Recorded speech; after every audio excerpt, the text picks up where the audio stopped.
Good evening and welcome to FAU Owl Radio Live on YouTube. I am Chris Talt. Alongside me is Maddox Greenberg, and tonight we have an American Athletic Conference baseball game and game 2 of a 3-game series between the visiting Wichita State Shockers and the home Florida Atlantic Owls. After FAU took game 1 last night in dominant fashion, winning the ball game 9-2. Wichita State comes into this game at 12-25 and 4-9 in conference, and FAU comes in at 25-12 and 7-6 in conference. After the big win for FAU last night, Maddox, what are the keys to tonight's game for both sides as FAU looks to take the series and Wichita State looks to break their 5-game losing streak? Well, Chris, for Wichita State, they need to set the tone early. They need to have a strong defensive effort early in the game, and they need to get on the boards early and finally have short-term memory loss. They gave up a grand slam and 5 total runs in the bottom of the first inning that basically secured the win for FAU. So they need to forget about that game and focus on tonight. And for the starting pitcher, Aaron Arnold, he needs to have a strong couple of innings. He has a 4-2 record, 5.40 ERA. He's starting in his 5th game. He has allowed 31 hits. So he needs to have a good early game. He needs to have a strong early game. And for Florida Atlantic, they need to get up early. They got a grand slam last night early in the game. And their top 4 batters in the batting order, Marshall Lipsy, he's 19th in the nation in on-base percentage with 525. John Martinez has a 331 batting average. John Schroeder is tied best on the team with 9 home runs. And Aiden Garcia, the designated hitter, has a 284 batting average. And for Tyler Murphy, the pitcher for FAU, has a 4.69 ERA. Starting in his 10th game, has allowed 52 hits, and the opponent's batting average is 280. So the same goes for Murphy as does for Arnold. Have a strong couple of innings to set the tone early for FAU. So there you heard it, the keys of tonight's game, game 2 of the series between the Wichita State Shockers and FAU Owls in NCAAB baseball.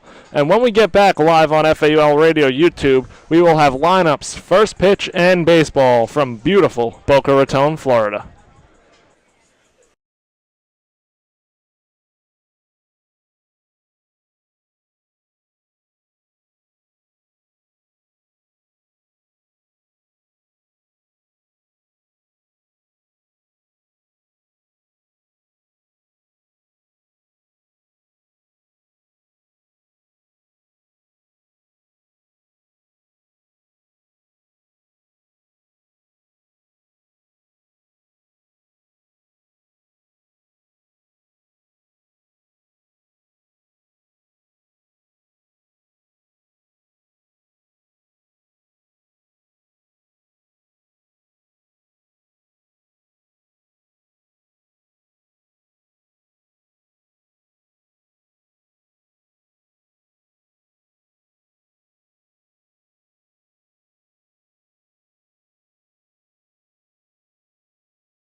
now. Hello and welcome back to FAUL Radio on YouTube. Chris Talt and Maddox Greenberg here for Game 2 of the 3-game set between Wichita State and FAU.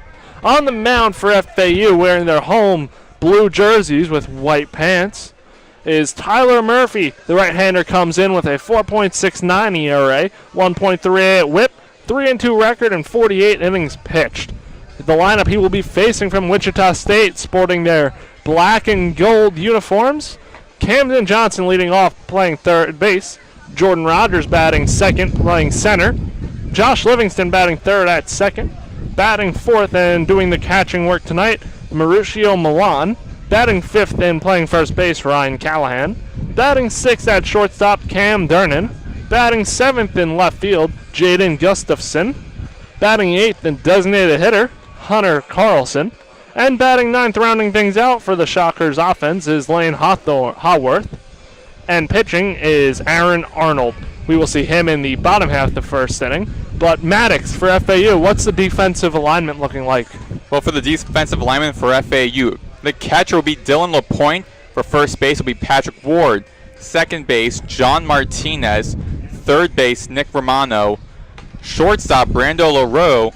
And then onto the outfield, it will be left fielder John Schroeder, center fielder Marshall Lipsy, and then right fielder Danny Baez. Well, there you have it, the FAU defensive alignment, as we are about to be underway here, live on FAUL Radio YouTube. Tyler Murphy taking the last of his warm-up pitches. Murphy has been a pretty solid starter for FAU. He's shown some very good flashes at times. Overall ERA, 4.69, 25 earned runs, only 14 walks to 42 strikeouts, so Murphy going to look to get a lot of batters to swing and miss here. He just threw his last warm-up pitch, and Camden Johnson will be coming up, the third baseman, heading from the left side, so righty-lefty matchup to start things off here. We are just about ready to go. Tyler Murphy toes the rubber. And Camden Johnson is about to stand into the box, waiting on the umpire now. Slight breeze been out to right field for warm-ups. Has calmed down a little bit now. Some clouds scattered around in the blue skies. Sun slowly setting. And with Romano, he's on an island right now at third base. The infield shifted off to the right against Camden Johnson, a sophomore from Bourne, Texas. Last season as a freshman, he was named to the second-team All-AAC and to the AAC All-Freshman team. Impressive, no doubt. Camden Johnson will look to get things started off here in the right way for Wichita State as Tyler Murphy ready to go and deals first pitch. Fastball in there, called strike, 0-1 count, and we are underway in beautiful Boca Raton. Murphy works quick, so expect him to, if he's in a groove, really start mowing down these hitters as he's off and going again. Bunted, popped up, foul down the third base line, so it'll be an 0-2 count on Johnson. Johnson comes into today's game hitting .349 on the season. Highest batting average in the Wichita State lineup. He's definitely someone you want to open up the game, but I was surprised he wasn't the cleanup hitter for them, because that's simply your best hitter. And they have Mauricio Milan, the catcher, at that 4 spot. So 2 pitches in, Murphy on the rubber. 0-2 pitch on the way. Breaking ball misses low outside for ball 1. 1-2 count now. Brando LaRouche just to the left of the second base bag on the edge of the outfield grass. Murphy rocks and deals. Breaking ball popped up into left center field. Left fielder Schroeder gets under it and makes the catch for out number 1. And Murphy retires the first batter of the game. That'll bring up the center fielder, Jordan Rogers.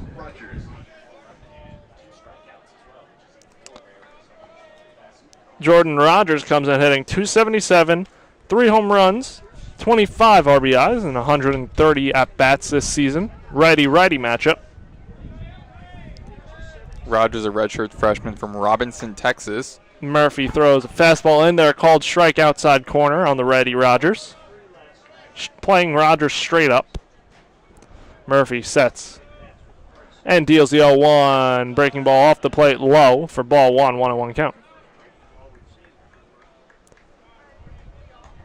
Murphy sets on the rubber again. Working quick. 1-1. Pitch on the way. Breaking ball. He went around. That pitch was called a strike anyway. Check swing and 1-2 count. Murphy had to go quick on that. The pitch clock was down to 1 second. Murphy back on and rocks and deals. Breaking ball off the plate. LaPointe tried to frame it, bring it back, but does not do that. So 2-2 count now with 1 out. Murphy on the rubber again. Comes set. Kicks and deals. Fastball hit out into right center field. That ball is going to find the gap and one hop the wall. Off of the wall. Lipsy fields it and fires into the cutoff man Martinez. Rogers has himself a 1-out double. That had the distance and looked like it might have been a home run, but as we mentioned before the game started, you and I were chatting down by the field and noticing that the wind was blowing off to the right side right before the game started. Not much of a breeze, but now at that moment, it seemed like the baseball gods were on Wichita's side because the wind was starting to blow at that moment. So the ball going off to the right center and just affected the ball in a way where it looked like it could have gone just over the fences, but with that wind being a factor early on, just got the ball down the warning track. So now 3-hole hitter Josh Livingston's up as Murphy deals a changeup that misses inside for ball 1. Livingston is the home run leader for Wichita State. 9 home runs, 28 RBIs, the left-hander, playing second base tonight. As Murphy comes set. He fires away. Fastball fouled off over the stands for strike 1. 1-1 count now. Livingston, he had 4 at-bat appearances. All of them were strikeouts. He had 3 strikeouts back last night. So tough game, hoping to get something going and try and, again, have short-term memory loss. Murphy sets and deals. Change up in there. Inside corner called strike. Livingston doesn't like that, shaking his head. But 1-2 count nonetheless with 1 out. Rogers still leads off second. Righty-lefty matchup here. LaRue shaded to the right of the second base bag. So 3 on the right, 1 on the left. Murphy deals. Breaking ball misses low and outside. 2-2 count. Romano, the lone fielder on the left side for FAU. Outfield playing straight up. Murphy kicks and deals. Change-up fouled to the backstop. 2-2 count still. Nari Murphy is on his toes a little bit because you have someone who's already in scoring position after your first at-bat. So now not only that, he's behind you. So you have to keep your eye on him while also focusing on your batter. Murphy comes set. And the 2-2 pitch. Fastball misses the inside corner. A little bit too inside for ball 3. So full count now on Josh Livingston, the 3-hole hitter for Wichita State. Wind picking up a little bit now. Still blowing to the right. Murphy sets. And deals the full count pitch. Changeup popped up into the outfield to Danny Baez out there, who catches it for out number 2. Rogers tags and moves to third. So runner on third with 2 away. That one got up there very high, Maddox. That Danny Baez had to stick with that one for a long time in that wind. Yeah, again, that wind is showing to be a factor. I mean, I thought like if the wind just moved, if the wind was on this side, on the ball side at this moment, then that would possibly been a home run gone over the fences. But because that wind wasn't really there, the ball just kind of stayed stagnant up in the air. So Mauricio Milan digs in to face Tyler Murphy, the catcher getting his first start of the series. Didn't appear in last night's game, but hitting .303 with 13 RBIs on the season. First pitch was a ball as Murphy ready to go again and deals. Breaking ball in there, called strike. Righty-righty matchup now with Rogers leading off of third. Murphy comes set. He rocks and deals. Fastball foul hit off of Milan in the batter's box for strike 2. 1-2 count. Murphy 1 pitch away from getting out of this inning here. Looking to strand Rogers off of the 1-out double. Millen comes from a very athletic family. His brother John played baseball at Western Texas College, and his brother Cameron, and also had Cameron before pitching in 2 seasons in the Mexican League, and his brother Jonathan was a fullback at UTEP. Athletic family, no doubt. Murphy dropped a breaking ball low and outside for ball 2. So 2-2 count now as Murphy's back on the rubber. He winds and deals. Breaking ball hit on the ground to Romano, who fields and fires over to first for out number 3. FAU and Tyler Murphy get out of the inning. No runs, 1 hit, 1 man left on base, and we will head to the bottom of the first inning on FAU Owl Radio on YouTube.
And welcome back. FAU and Tyler Murphy got out of the top half of the first inning, only allowing 1 hit. And now FAU's offense will come up. And the lineup for FAU tonight is Marshall Lipsy leading off, playing center. John Martinez batting second, playing second. John Schroeder batting third, playing left. Aiden Garcia batting cleanup and gets the night off from catching, will be the designated hitter. Pat Ward batting fifth at first base. Nick Romano batting sixth at third. Dylan LaPointe batting 7th and doing the catching. Batting 8th is Danny Baez playing right field. And batting 9th, rounding things out in the FAU order, is a shortstop Brando LaRue. For Wichita State, Aaron Arnold is the starting pitcher. 5.40 ERA, just through the last of his warm-up pitches, a righty. And what's the Wichita State defensive alignment as Marshall Lipsy comes up for FAU? So we got Mauricio Millen at the catcher position. Then you have first baseman Ryan Callahan. At second base, Josh Livingston. Third base, Camden Johnson. Then shortstop, Cam Durnan. Then in the outfield, you have left fielder Jaden Gustafson. Then then center fielder Jordan Rogers, and right fielder Lane Haworth. And designated hitter is Hunter Carlson. Check that out, Adler. Adler was last night's pitcher. Arnold throws a fastball in there for strike 1 on Lipsy. Righty-lefty matchup. Arnold stands at 6'1", 225. As Arnold deals again, Lipsy squares and bunts foul. Hit off the catcher and rolled towards the FAU dugout. So quick 0-2 count on FAU's leadoff hitter. And there's also another drastic shift with the infield, and particularly with the outfield as well, as the center fielder Rogers is also shifted a little bit more to the right, as well as the infield also changed to the right against Lipsy, because Lipsy is 19th in the nation in on-base percentage. So he's up at bat first, leading off for FAU. You got to be prepared for him. So Aaron Arnold on the mound and deals. Lipsy swings out a fastball and misses high for out number 1. He's down swinging, and now that brings up the second baseman, John Martinez. Now that's got to give you some confidence as a pitcher, as a team, taking out one batter at a time, hoping to get for a quick 1-2-3 inning, starting off strong. Because, again, you have to do is have a good, strong opening couple of innings for the pitcher of your Aaron Arnold. And then you got to trust on the offense to do its job. So Arnold steps back on. He went to Crowder College, a community college, for 2 seasons. as he throws a fastball in there, looked at by Martinez for strike one. From Bentonville, Arkansas, he pitched in 18 games to a 5-1 record, 3.02 ERA at Crowder College in 2 years. He is back on and deals fastball hit on the ground to the shortstop Durnan, who fields and fires over to first for out number 2. So 2 down for the Owls, and now that'll bring up the 3-hole hitter, John Schroeder. And that's what we want to do, have a quick 1-2-3 inning. Try to start off the game strong for both sides.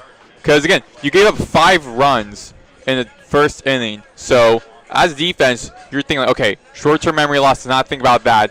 And, again, another huge drastic shift for the defense. You got to adjust with your defense against these batters because this is the second time in program history these two teams are playing each other in a 3-game series. The first time that's in Boca Raton. So, they're trying to adjust themselves to these new batters. As Arnold deals fastball way up and outside on Schroeder, who stands in from the lefty side today. So 1-0 count on Schroeder. Schroeder up to 270 batting average, 9 home runs, 31 RBIs. Tied for the home run lead with Marshall Lipsey. Arnold deals fastball inside, calls time. Well, all those stats you said about John Schroeder, I mean, that's why he's one of my favorite players on this FAU team. But also, it's really difficult to choose because of how deep this team is. We were mentioning before the game how with Jake Dewar, him being out for FAU, their standout player leading the team in batting average, but like I believe a 428, and because of his ankle injury, that TCU transfer, he's gone for the season. And a lot of guys can easily stand up. We talked about Schroeder, talked about Marshall Lipsey.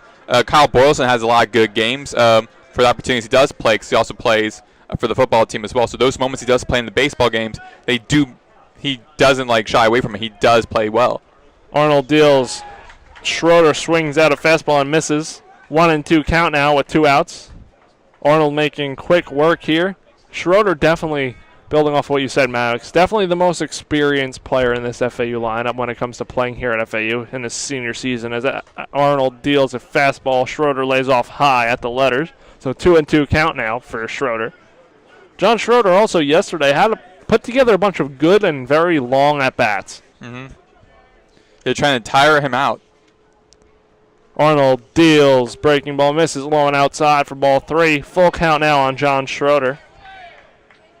He actually hit a 3-run home run in a road series at Wichita State, so he has a lot of experience playing against this, has a lot of success playing against this team. Arnold kicks and deals fastball at the feet of Schroeder, and he works a 2-out walk, which will bring up the cleanup hitter, Aiden Garcia. And Garcia with this 284 batting average, stepping up to plate. And you built confidence in yourself as a pitcher, getting the first 2 outs, hoping for a quick 1-2-3 inning, trying to have again that short-term memory loss, trying to forget about last night, giving up those 5 runs early on, and try to change the narrative of the game, of this series, trying to tie the series up. And they were doing that well, and now they got a runner on base. So Arnold steps back on to face the lefty, Aiden Garcia. Arnold kicks and deals. He squares but pulls back. Fastball in there called strike. Third baseman Ken Johnson is over toward shortstop, so right at the third base bag. And shortstop Darnan is just shaded to the left of the second base bag on the edge of the outfield grass. Arnold sets and deals. Garcia hits the pitch out into left center field. Left fielder going back at the wall. Slams into the wall. And he made the catch. Great catch by Gustafson. Even though Schroeder ran all the way around the bases, I'm guessing just thinking that he got away with it because it looked very close. It was just at the wall before Gustafson got that interception before it being a home run. So it was at the warning track. So I'm guessing Schroeder either just wanted to go run through the bases, or he legitimately thought he might have got away with it. I mean, wow, what a catch. SportsCenter top 10 right there. That's a SportsCenter top 10, no doubt. So we're going to head to a break here, and we will be back for the top half of the second inning.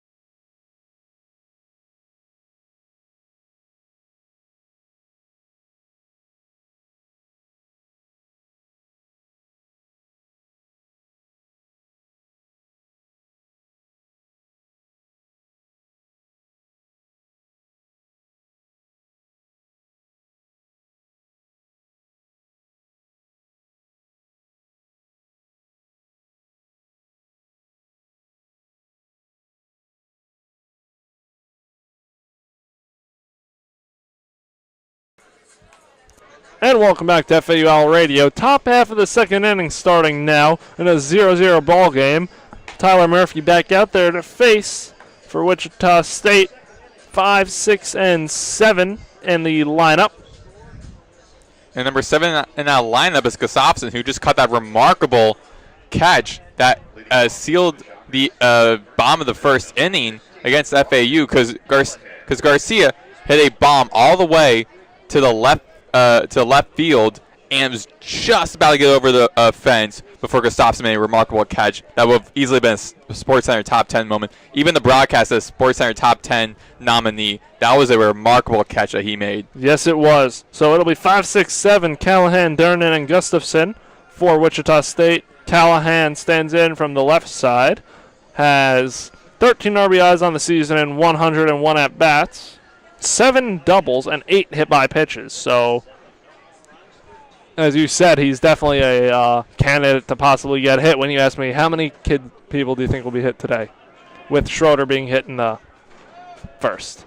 So we're good to go. Murphy on the rubber and deals. Fastball misses outside. Ball 1-0 count. Callahan heading 257. Shift on him. LaRue shaded up the middle. Murphy deals fastball in there. Coltroy catches the inside corner. 1-1 count now. Durnan had 2 hits and 1 run last night on 4 at-bats. Murphy throws fastball that's hit over the left side berm into the trees. So 1-2 count now on Callahan. Ryan Callahan has 26 hits on the season. As Murphy kicks in, deals, breaking ball, swung on and fouled off of the catcher's glove. LaPointe can't hold on to it. Just popped out of his glove. So remains a 1-2 count. As Murphy already back on the rubber.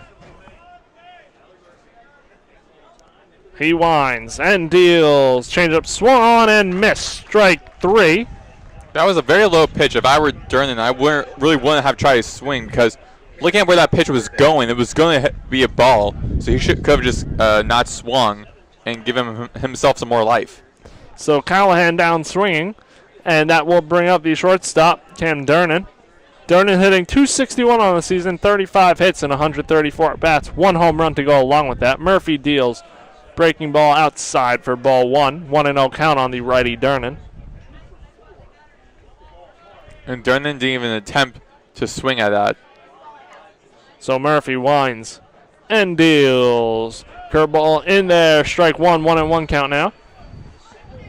Murphy has 26 pitches so far through 2 1/3. 1 1/3. Check that. Murphy kicks and deals.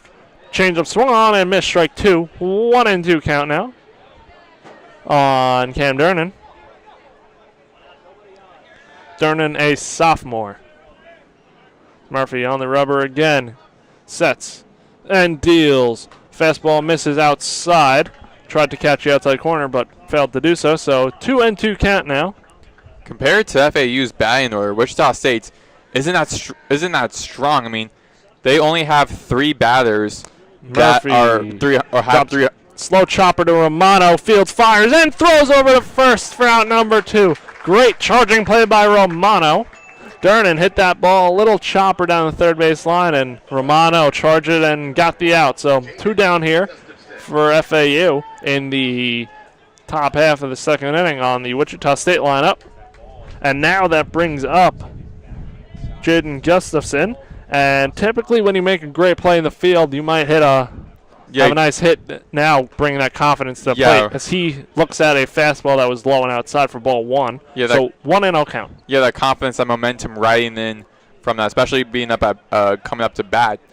Murphy deals, change up, swung on and fouled to the FAU dugout. 1-1 count on the lefty Gustafson. But looking at the Wichita State batting order compared to FAU's, I mean, it's not that strong. They only have 3 batters that have 300. They only have 2 batters with a 300 batting average or more. So compared to FAU's, we have about 3 or 4, so that disadvantage there. Gustafson rips the ball out to Schroeder, who barely has to move and catches it for out number 3. 1, 2, 3 go the Shockers, and we will head to the bottom half of the second inning in a 0-0 ball game live on FAU Owl Radio.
And welcome back to FAU Owl Radio. 5-6-7 due up for FAU. Pat Ward, Nick Romano, Dylan LaPointe on the ready. Aaron Arnold, who threw 13 pitches in the first inning and one runner reached by way of a hit by pitch. My bad, not a hit by pitch, just a walk. So Pat Ward comes up, first baseman for FAU, hitting .308, 4 home runs, and 17 RBIs. Ready matchup here against Arnold. Arnold kicks and deals. Pat Ward lays off a fastball high for ball 1-0. Arnold back onto the rubber.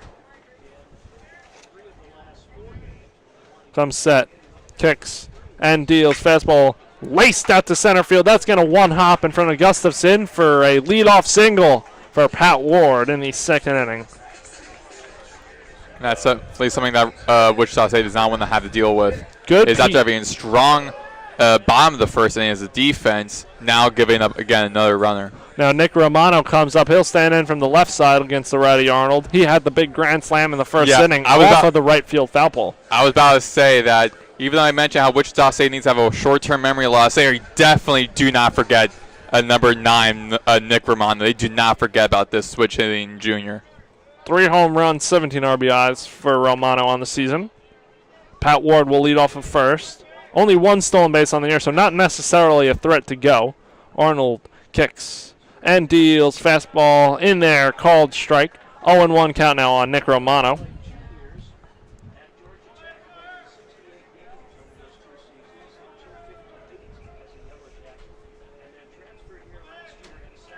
So Arnold comes set and throws over to first. Ward dives back in safe.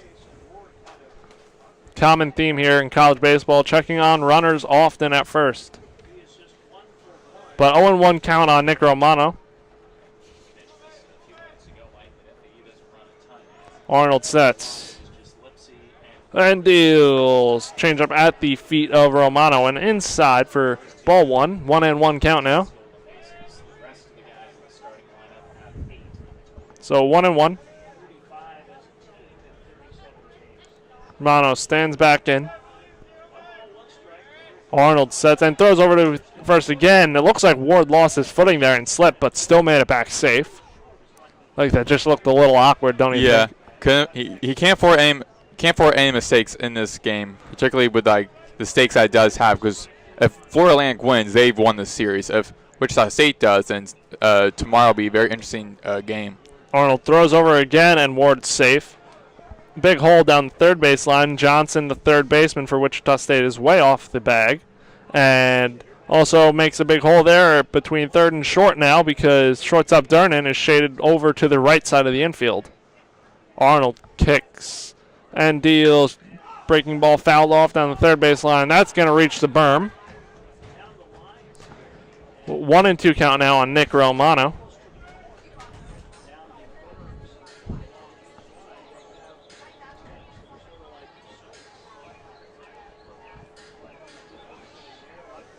So Arnold getting back onto the rubber.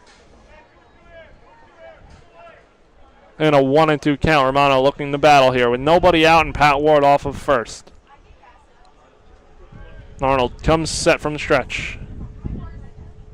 Lines and deals. Change up fouled off over the stands here for another foul ball, and 1-2 count on Romano. And Romano, even though giving up, check now Romano, Arnold, even though giving up 1 hit and 1 walk, he also struck out a batter against 5 batters. So he's keeping FAU's batting order to a minimum of 3 per inning. That's what we want to do as a pitcher. Yes, you do. Arnold sets and fires away.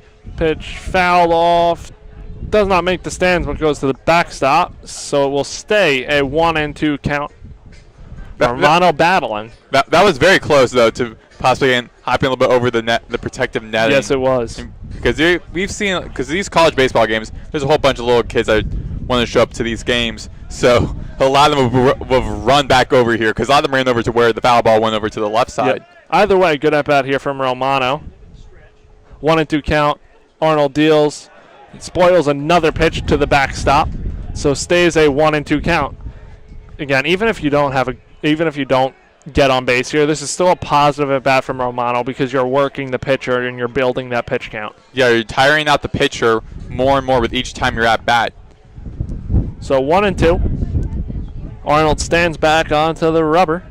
They did yesterday Schroeder was the one that's simply on bat the most, and it seems like Romano's now on that bat the most. Arnold deals. Another foul ball back to the backstop by Romano. Still fighting on there. And it's still a 1-2 count, so there has really been no progress.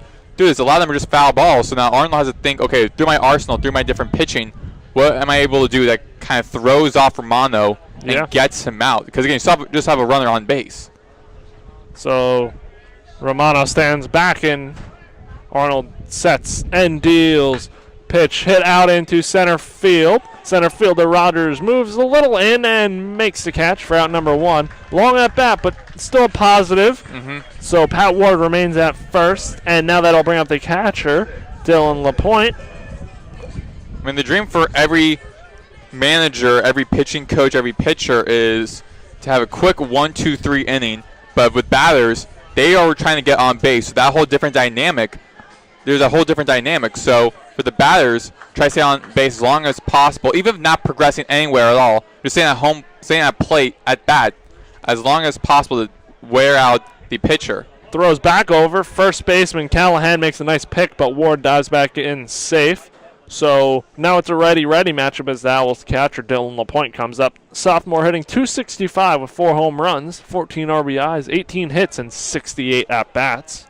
Against Romano, Arnold gave up 8 pitches. Arnold deals fastball grounded to the shortstop, Durnan, who throws over to first and to second and over to first for the double play. That was a great double play. That's a 6-4-3 double play, and it was very slow progress on that. Thought he was going to beat it out at first, but great play by Durnan, fielding, firing over to second against his momentum. And Wichita State retires the side in order and on an inning-ending double play. No runners left on base, 1 hit, no runs, and we will head to the top half of the 3rd inning in a 0-0 ball game on FAU Owl Radio.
Welcome back to FAU Owl Radio on YouTube. Maddox, Greenberg, Chris Talt, and the score remains as the score is scoreless here. Yep. At the top of the third inning, Tyler Murphy stepping up to the hill, up to the mound as Hunter Carlson batting eighth. The left-handed freshman stepping up to bat at 150 batting average. The last inning, Romano wore out the pitcher, Aaron Arnold, and a quick double play ended the inning, and a ball one from Murphy to Carlson. Carlson getting his first start of the series. Did not start in last night's game. 2 RBIs and 20 at-bats. And with the pitch, it would be a 2-0 count.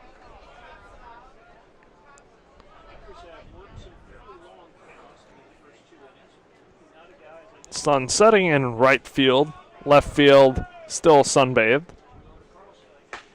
Down the middle for the first strike, 2-1 count. Good pitch from Tyler Murphy.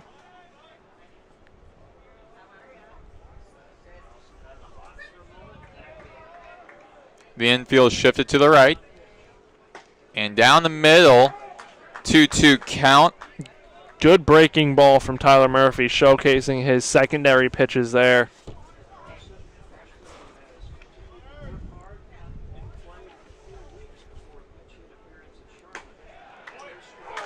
And a strikeout against Carlson. First out at the top of the third inning. FAU looking to prevent Wichita State from getting onto the board. Wichita State hoping to get their first lead of the game. There was a good pitch there by Murphy. Dotted up the inside corner fastball, working in reverse a little bit.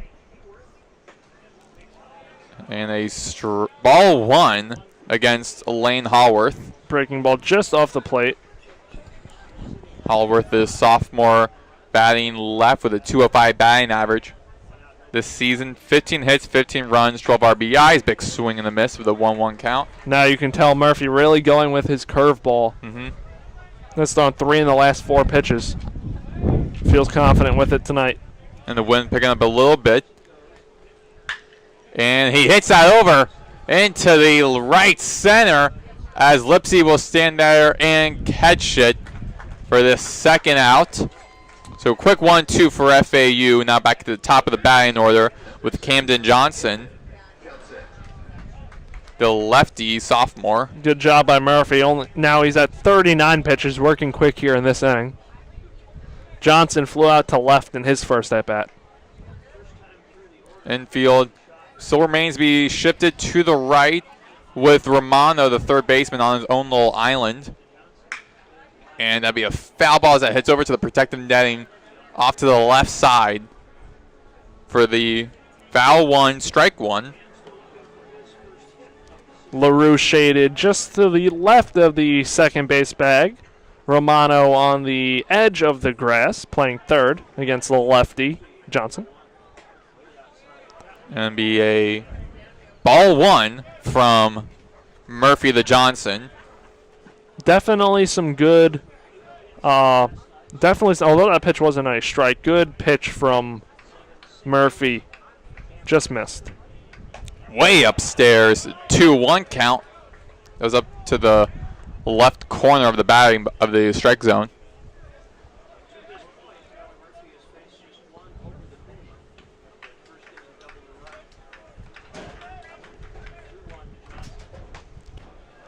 Another pitch that just missed. Thought that one might have caught the outside corner, but home plate umpire does not think so. So 3-1 count. Yep. The home plate umpire Ray Parrish deemed that so. We also got first baseman Kelvin Boltrin, second base umpire Josh Miller, as that was a low pitch for a ball 4, and Murphy walks Johnson off to first. And the third base coach is Manny Gonzalez. Now that brings up Rogers, who had the one-out double in the top half of the first inning, which was the first hit of this ball game. And the only hit for the Wichita State Shockers this evening, batting with a 282, the right-hander.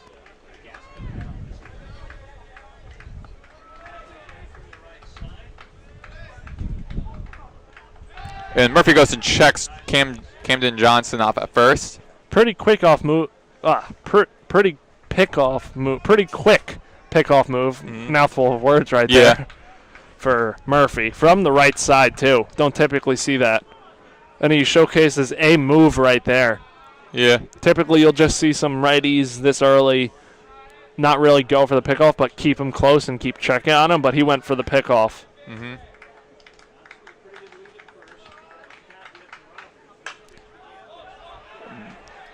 Rogers hit that over behind the home plate, and Dylan LaPointe able to make the great catch, make that great effort, and that'll be a quick, somewhat quick 1-2-3 inning as 3 of the 4 batters taken out of the game, and we'll be entering the bottom of the 3rd inning when we return here on FAU Owl Radio on YouTube.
We are back here on FAU Owl Radio on YouTube. Maddox, Greenberg, Chris Talt. And it remains scoreless as we are entering the bottom of the 3rd inning between FAU and Wichita State in this second game of 3 in this weekend series in conference play. Aaron Arnold, the pitcher for Wichita State, going against Danny Baez. Will be going Baez, then LaRue, and then back to the top of the batting order with Marshall Lipsy. So Baez stepping up to bat. Danny Baez had a great day yesterday. 3 hits, 3 hard-hit singles spread out all over the field. It'll be a ball 1 from Arnold. Arnold got worn out a little bit by Romano in the last inning, as Romano stayed at bat a lot longer. Doesn't swing, and 2-0 count for Baez. Good take by Baez there. Pitch was borderline, but didn't want to swing at a breaking ball for his first swing of the game.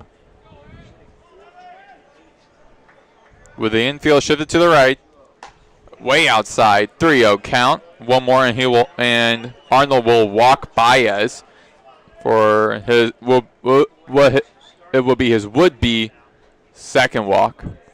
Baez hitting .378 on season.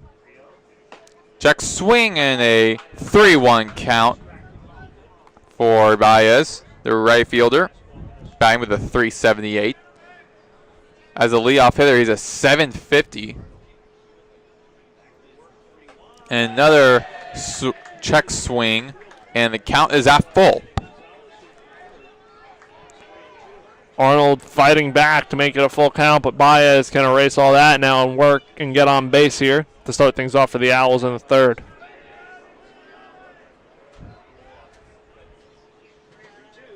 A big swing and a miss for Baez. He was up 3-0, and then 3 straight strikes, and Baez is struck out. Tough at bat from Baez. Had to come right at him if he wasn't going to let him on base, and through 3 straight fastballs there. Now stepping up to bat for the first time tonight is Brando LaRue, the shortstop. LaRue, one of the best 9-hole hitters really in the country, no doubt, in the AAC. Comes in hitting 351. 3 home runs, showcases some power as well from the 9-hole. Be a outs inside for a strike one from Arnold. LaRue last night for his 2 at-bats had 1 run, 1 RBI, but struck out twice. Something that really impressed me about LaRue after this pitch is that it was fouled off, 0-2 count. LaRue's range at shortstop is unbelievable. Made a couple plays going back on pop-ups and fielding ground balls to his left and right that a lot of people wouldn't get to, and LaRue gets to him.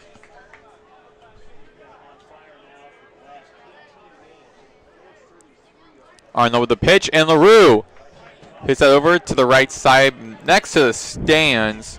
That'd be a foul ball. Count remains 0-2. With 1 out, bases empty here at the bottom of the 3rd inning. Playing LaRue straight up in the field. Upstairs for a 1-2 count. And just like yesterday, the first couple of innings have gone by pretty quick before sundown. Yep. Couple sunspots in the field still, but mostly scattered, and sun will not be a problem now. It's setting behind us. And a tip foul behind home plate. Count remains at a 1-2.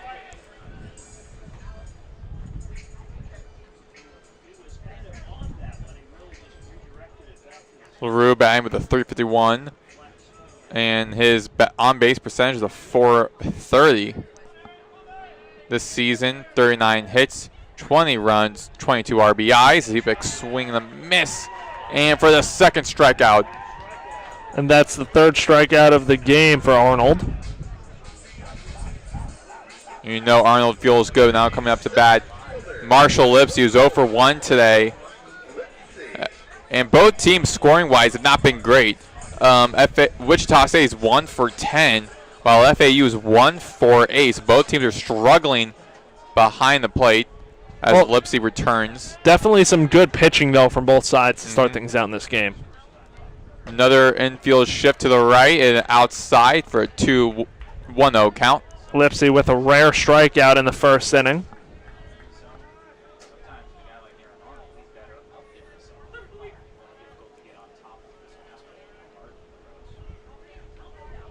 Arnold with a windup and a 1-1 count, as that was a strike. Good fastball there from Arnold. That's not a pitch Lipsy loves to swing at first strike. Wanted to see a pitch. Now expect him to attack. And Lipsy hit it over to the down the line off the right side, and now be entering foul territory as that heads into the stands. Count remains 1-2. Lipsy and Schroeder, I'm sure, having their little in-season home run derby, both with 9 home runs. Looking to take the team lead in home runs. And Lipsy and Schroeder both tied for leading the team with 9 home runs. Both are in the top of the batting order at 1 and 3. And Lipsy, the ball scatters and hits him on the ground, hits him on his leg, but not before hitting the ground first. 2-2 count. Lipsy batting 333. With 2 out, he has a 195, so very struggling with 2 runners out, and with also bases are still empty. And Arnold hasn't been working that much of his pitch count as Schroeder check out that Schroeder. Lipsy has it over to the right side and a home run, solo home run. His 10th of the season, and now he leads the team in the home runs with 10, and the Owls are up first, 1-0. Marshall Lipsy showcasing his power. Now second on the bat. That one was really a no-doubter. Lipsy knew that off the box, running down slowly first base line, pointed towards the dugout.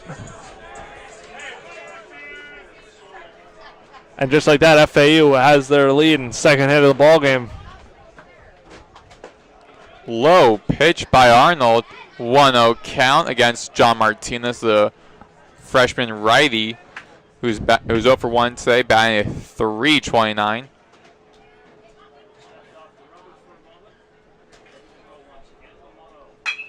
And that's grounded past the third baseman, Johnson, into the hands of Gustafson as Martinez gets to first. 2-out rally for FAU. After 2 strikeouts to start things off from Baez and LaRue, Lipsy with the home run and John Martinez now on with the single.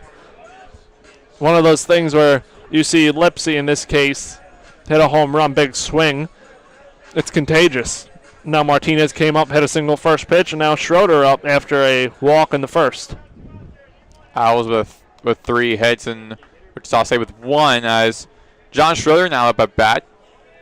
This senior played his whole career here at FAU and checks 1-0 count as that was a ball.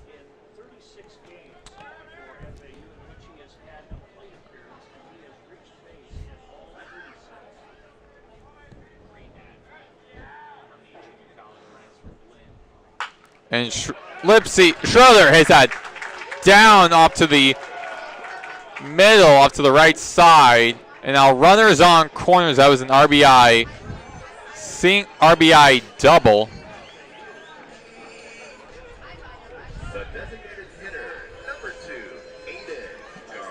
And as you said, a 2-out rally has now got runners on the corners with Martinez at third and Schroeder at first, with Aiden Garcia, designated hitter, lefty junior, up at bat, but not before the pitching coach is up to the mound and speak to his pitcher. Anthony Clagett, the pitching coach, referenced it last night, has a World Series ring with the Yankees in 2009, appeared in 2 games with them on the mound. You must be proud of that as being a Yankees fan, reminiscing those days. Yep, I mean, I was only 5 at that point, so I don't really remember it, but he was on that team, and he did get a ring out of it, so definitely an experienced pitching coach from Wichita State who's been around all the way up to the professional level. Mm-hmm. He came over with Coach Mike Green of Wichita State from Washington State, came over a couple years later than Green did, but nonetheless, back here with his head coach. Coach Green has bounced around all over, was named the head coach on June 7, 2023. Head coaching record of 281, 230, and 1. Appeared in 7 regionals as a head coach or assistant, so quite the resume. Been around and seen success. With 2 on the corners and with 2 outs, Arnold throws to Garcia for a ball 1. And now Arnold is kind of getting into his head a little bit. I mean, entering this inning, he had about 23 or so pitches. Now he has 45, so getting really tired real quick as he throws and is swing and a miss by Garcia as a hack. And although this is his 15th appearance, but 5th start of the season, so was a bullpen arm at times for Wichita State this year, so not sure how stretched out he is, but I guess we will find that out later in the game. And we'll also see how well this bullpen for Wichita State looks in this series. I mean, they play against Kansas as be upstairs for a ball 2-1 count, and they had about seven pitchers in that game, in that 18-12 loss to Kansas on Tuesday, before playing this game on Thursday. So a very short amount of time, they bled their entire bullpen to have to work with what they have as healthy, a 2-2 count. And last night, although the starting pitcher Adler, he gave up 5 runs in the first, he did a huge favor for Wichita State, being able to go at least 5 innings in that game and give Wichita State some much-needed length coming off of that Kansas game, which they lost 18-12. It'll be a 3-2 full count. So Schroeder will be off and running at first, and Martinez will stay put there pending the 3-2 pitch with 2 outs. Well, now there's moments where you have to, these are really the moments you have to prove yourself. I mean, a 3-2 count, 2 outs. These are moments that players prepare for. As Schroeder goes to steal second into the hands of the ground to Durnan, who takes out the first, takes out Garcia at, no, doesn't get Garcia at first, so it's now bases loaded. No, Martinez scored on that, so first and second. First and second, check that, yeah. And he would have had the chance. Umps are going to talk about this. It looks like they're going to challenge. Umps are going to challenge that. They think they got Garcia at first. Throw definitely pulled Callahan off the bag as he had to jump for it. Couldn't tell from here if he got back down onto the bag in time to beat Garcia. Looking at the replay, into the hands of Durnan. Throws over to the first baseman. It's a high catch, though, so his feet weren't at the plate. So over at short, when Durnan fielded that, it looked like he bobbled it and it bounced right off the glove into the hand. But we will see, pending replay review, what the verdict is on the call. It's an interesting play, interesting discussion of what they think it is. Hopefully it's a quick review. There's 2 umpires ran off the field to check the replay. 2 umpires are on the field still. This is a big review here because if he is confirmed safe at first, then FAU has their second run of the ball game. And if not, then Wichita State can escape and only be down 1. He'll only give up 1. So this play could really impact how the rest of the game looks. Yes, it could. And then it could also give more life to FAU as they look to further build the pitch count of Arnold, who's currently at 51 pitches, not even out of the third. Let's see these camera angles on ESPN Plus. As I was grounded out into the hands of, I don't think that was Durnan that caught it, but throws it over very high, so he didn't. Looked like Garcia got his foot at the plate just before. I think he's going to be out. Looking at that replay. Actually, yeah. It looks like he's going to be out, yeah. Yeah, because Garcia had his foot on the orange base, but the first baseman for Wichita, Callahan, had his foot on the white base right before Garcia. But ooh, is it close? It is as close as it gets. My guess is either going to, they might call it not conclusive and keep it the same, or I could see this going in Wichita State's favor. I mean, as we look at the replay right now, that's, I mean, baseball, game of inches.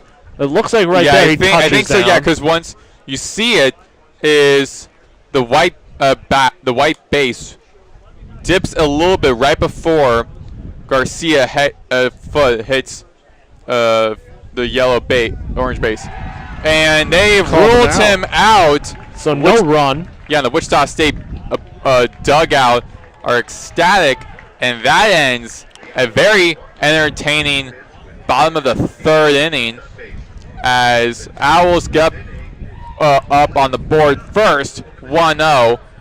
When we return, it will be the 3, Josh Livingston, the 4, Mauricio Millen, and the 5, Ryan Callahan, the first baseman who made that out, when we return here on FAU Owl Radio on YouTube.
Back here on FAU Owl Radio, Maddox, Greenberg, and Chris Talt 1-0 as the Owls are up over the Wichita State Shockers as we head into the top of the 4th inning with Tyler Murphy on the mound with Josh Livingston, then Mauricio Milan, and then Ryan Callahan up to bat in that batting order for the Wichita State. Murphy currently sets 48 pitches, 2 strikeouts, and only 1 hit allowed so far.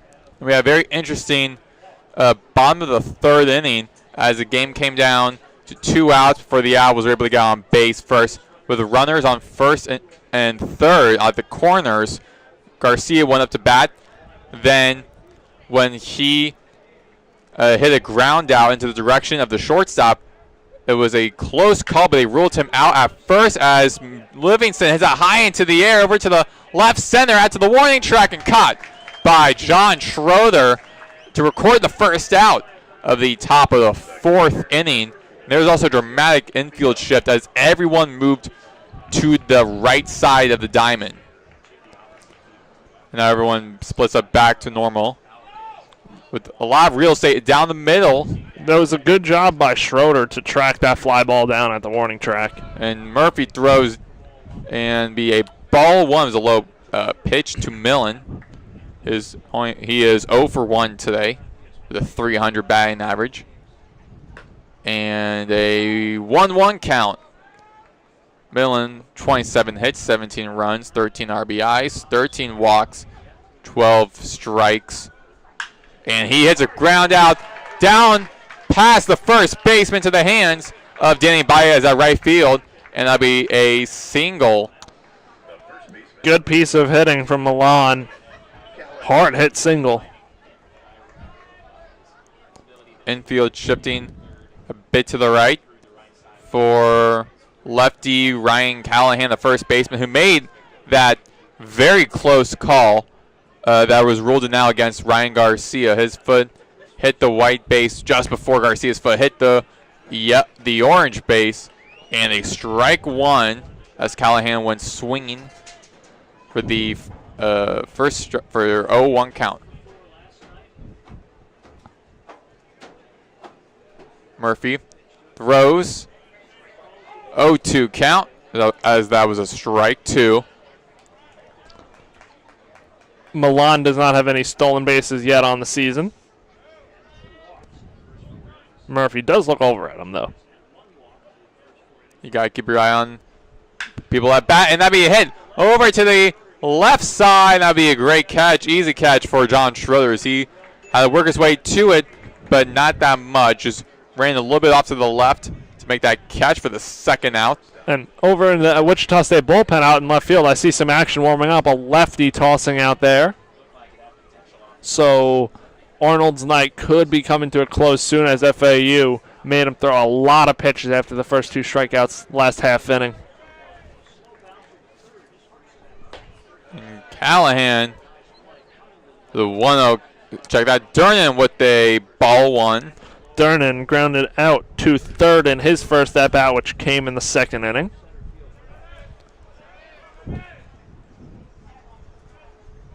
Murphy pitches and a hit, fly out into the foul territory off to the right side, and Baez almost made the catch, but just missed it. Yeah, just missed as he ran into the fences off to the right side in front of the crowd. And the count remains 1-1 with Durnan, the righty sophomore, still at bat, batting .259. So that Baez had to come a long way on that one, shaded more towards right center, but just out of the reach of Baez. And the tip foul off and rolls off to the left side for a 1-2 count. Owls with 4 hits. Wichita State with 2. However, FAU only got 1 run. That was the bottom of the 3rd inning. Murphy with the windup and grounded between the 2nd and 3rd base into the hands of John Schroeder again. And that is a 3rd hit for Wichita State. And Durnan now makes it to 1st, and Millen moves over to 2nd base for Jaden Gustafson. Gustafson hit a line drive to Schroeder, who's seen a lot of action out there in left field this game, and had the phenomenal catch earlier in this game at the wall in left field. Murphy checks second, and Gustafson is a fly out to the center field into the hands of Marshall Lipsy to record the third out. So Wichita State, even though they had a runner in scoring position, could not capitalize on it, and the Owls end the top of the fourth inning, keeping Wichita State scoreless 1-0 as the Owls keep the lead. When we return here on FAU Owl Radio on YouTube, it will be number 5, Patrick Ward, number 6, Nick Romano, and then number 7, Dylan LaPointe. We'll be back here on FAU Owl Radio on YouTube.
We are back here on FAU Owl Radio on YouTube. Maddox, Greenberg, Chris Talt.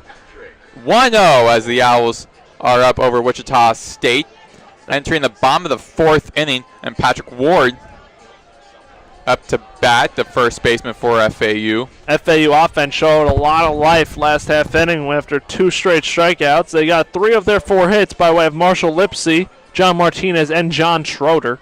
So could be a sign of things to come now for the rest of this game for FAU. And we are seeing the bullpen, someone warming up, a lefty pitcher warming up in the Wichita State bullpen, as Arnold throws a strike to Patrick Ward. Arnold. First pitch curveball there on Pat Ward, who had a single in the second inning, which was the first hit of the game for FAU. And downstairs, up to the right, 1-1 count. And that was a 53rd pitch for Arnold. Struck out 3 batters, walked 1, have allowed 4 hits and 1 run in 3 innings. High upstairs for a 2-1 count. Since the Marshall Lipsy home run, Arnold has been a little wild, and FAU's been able to have some hard hit balls. Patrick Ward with the .314 batting average. Infield shifted to the left, and he swings, and that'd be a foul as that ricochets off of the left fence for a 2-2 count, as that was a foul ball. Pat Ward has a .404 on-base percentage heading into this game. Average is up to .314. And a check swing by Patrick Ward for a full count. Good take there by Pat Ward. Discipline. Breaking ball just off the plate and able to lay off.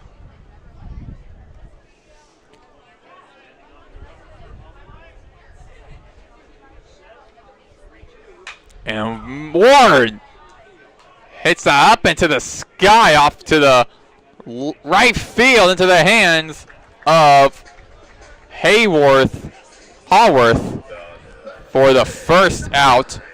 Up to bat now is Romano, who Wichita State are very familiar with due to him hitting a grand slam at the first inning last night that ended up being a win for FAU 9-2. The switch hitting junior. And Nick 0 for 1 today. Nick Romano flew out to center in his first at-bat, but put together a long at-bat, a lot of foul balls, made Arnold work last time.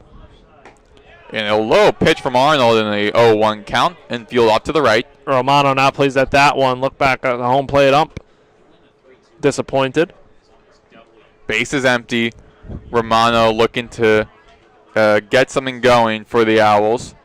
Low pitch near the legs, near the ankles of Romano for a 1-1 count.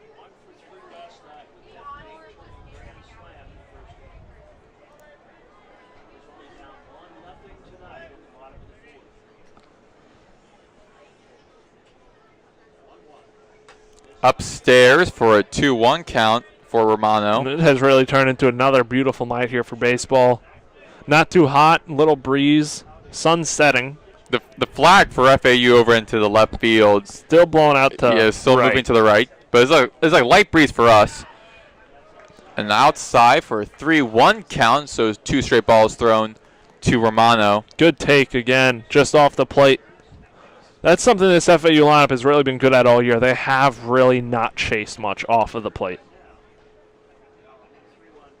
And it'll be grounded out. And in between the first and second bases over to Livingston, who throws it to Callahan at first for the second out. And now third on the batting order entering this inning is Dylan LaPointe, the catcher. The sophomore, also 0 for 1 today, has a .261 batting average. And Arnold looking pretty good here, trying to keep that pitcher in the bullpen for Wichita State working, as Arnold's saying, hey, I am not done yet. And throws a strike down the middle against LaPointe. No one on base. Infield resets. Arnold has shown flashes in this game. This is the first, as that pitch is outside fastball for ball. He has shown flashes in this game, other than that third inning, that little instance for 3-4 batters where he gave up hits, that he's been under control of this FAU lineup. And LaPointe hits up into the sky, over to the warning track, off to the left center, and Rogers makes a great catch and to prevent anything going offensively for the Owls. What really makes those more difficult, especially this time of night, it's twilight time out here. So the sky, it's more white colored. So the baseball really blends into the sky, and it makes it a lot tougher for these outfielders to keep track of those. But good job there by Rogers. And the 1-0 lead remains for FAU. They're hoping to get something going more offensively, but that ends. But Rogers ends that, and when we return to the top of the 5th inning, it'll be Carlson, then Haworth, and then back to the top of the batting order for the third time for Wichita State with Camden Johnson. You're listening to FAU Owl Radio on YouTube.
And welcome back to FAU Owl Radio. Chris Talt and Maddox Greenberg here with coverage of FAU baseball as they lead this one 1-0 as we enter the top half of the 5th inning. And that'll be 8-9-1 for the Shockers, Carlson, Haworth, and Johnson. Carlson stands in from the lefty side, the designated hitter tonight. Struck out looking in his first at-bat, which came in the 3rd inning.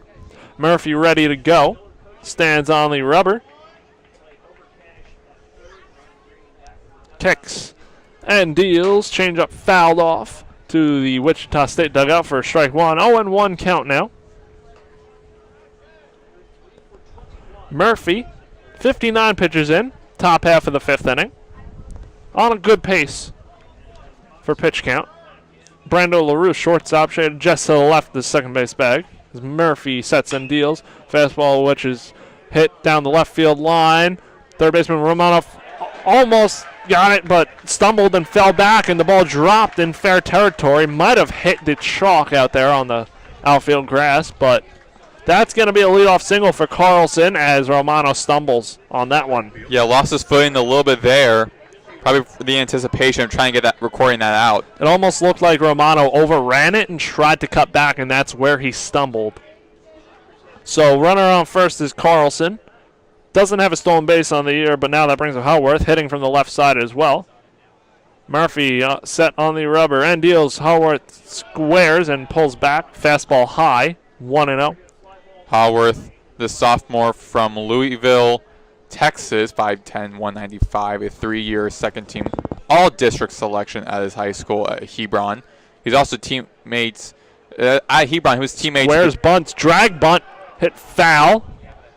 At Hebron, he was teammates with current Shockers left-handed pitcher Tyler Dobbs, who I do believe had a very good outing yesterday in relief. Ate a lot of innings for Wichita State. And because he did play yesterday, I don't recall he is going to be the one who could be coming from the bullpen, could possibly be number 36, but we will see when that pitching change will be made from Wichita State, possibly in the next inning. So Haworth squaring again. Murphy on the rubber, sets, and throws over to first to check on Carlson, but he dives back safe.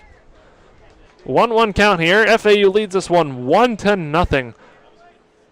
Romano on the grass, expecting bunt. Haworth has squared each time so far in this plate appearance as he squares again.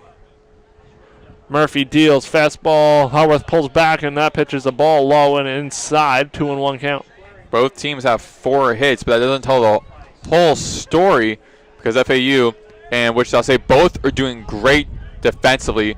However, offensively, FAU's put a little bit more of an edge. Squares, pulls back, slaps it foul down the third base line, just past the Wichita State dugout for strike 2 and a 2-2 count. And FAU has that little bit of an edge offensively, not just because they have a lead in the game with 1 run to Wichita State's none, but also because of players like Nick Romano just tiring out the pitcher. And in the bottom of that third inning, where Murphy drops a curveball in there, caught looking strike 3. Down goes Haworth, and Murphy has its first out of the top half of the fifth, turning it over to the top of the lineup, and Johnson now. And with the bottom of that third inning, where they did score that 1 run, they were down 2 outs, and then they got runners on base to start scoring. So their offense looked a lot better to Wichita State. So even though it says 4 hits apiece and only 1 run from FAU to Wichita State's none, that doesn't tell the whole story because both teams are looking good defensively, but offensively FAU is playing more of an edge over Wichita State. So Camden Johnson stands in left side. Murphy throws a changeup that misses low for ball 1. 1-0 count on the Shockers leadoff hitter. 0 for 1 on the day, fly out to left, and a walk in the third. Runner on first is still Carlson. Got on leadoff single. Murphy comes set. Rocks and deals. Fastball hit foul to the backstop. For strike 1. 1-1 count now. FAU middle infield, LaRue and Martinez. Shaded double play depth. Looking to roll a pitcher's best friend and get Murphy out of this inning if it were to go that way. Murphy comes set from the stretch. Fires away. Changeup ripped up the middle to LaRue, who gets past him and rolls towards the gap. That's going to be fielded by Schroeder. Carlson going first to home, and he scores. Wichita State. And Camden Johnson has himself a RBI double, and we are all knotted up at 1 now in the 5th inning. LaRue had an opportunity to record out and prevent that, but the ball got right past him. He didn't get too low, or didn't get low enough to catch that ball as it rolled all the way down into the warning track. And even Schroeder and Lipsy weren't expecting that because it took him a long time to get over to the warning track, as that ball had enough speed to where it slowed down the very end and hitting the corner. Rogers looks at a breaking ball for strike one. 1 for 2 with a double. So 1-1. Johnson leads off of second. Murphy deals. Fastball ripped down the third base line. Foul into the parking lot. And really not much LaRue could do about that. Hit very hard. That's definitely scored a double. And LaRue was already shaded up that way, but had to go to his right to make that. Check that, to his left. As Murphy picks off over at second. Johnson dives back in safe. Jordan Rogers stands in from the right side, hitting .280 on the season. Murphy sets and deals. Breaking ball misses low for ball one, and a 1-2 count now. One away in the top half of the fifth. Wichita State 1 run on 5 hits. FAU 1 run on 4 hits. Murphy sets. Kicks and deals. Fastball up high. Laid off by Rogers. 2-2 count. And without a run, now Wichita State's feeling a lot better. Again, because now that RBI double that led to a run. Now you have a runner in scoring position for fastball Murphy. Fouled off over our heads. That is the 70th pitch of the night for Tyler Murphy. 4 1/3 innings pitched so far. 2-2 count. Murphy comes set to face the righty Rogers. 2-2 pitch on the way. Breaking ball low and outside. Ball 3. Full count now.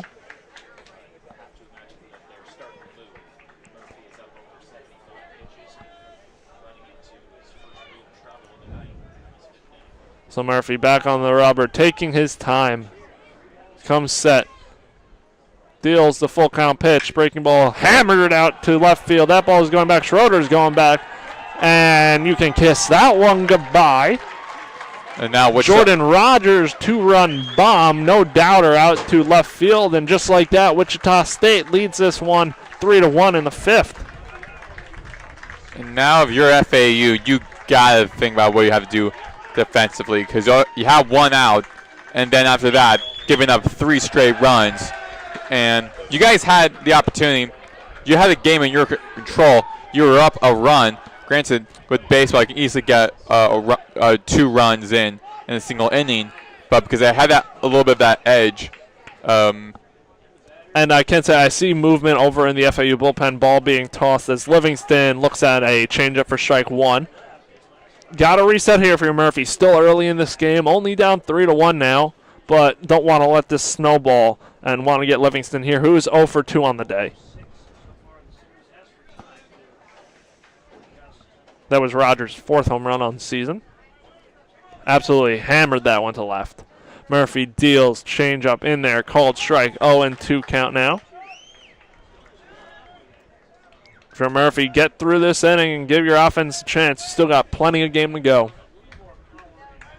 Murphy rocks and deals. Changeup low and inside for ball 1, 1-2 count.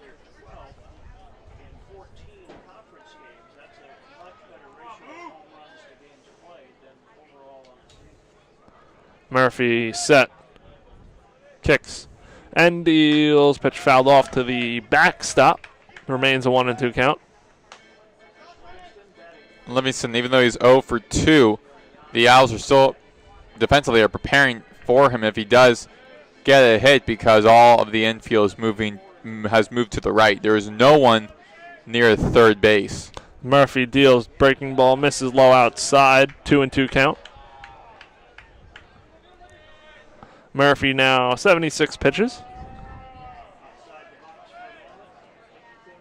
Set on the rubber, ready to go. Livingston stands back in. Murphy deals. Fastball grounded to the second baseman Martinez on the outfield grass. Fields and fires over to first for out number 2.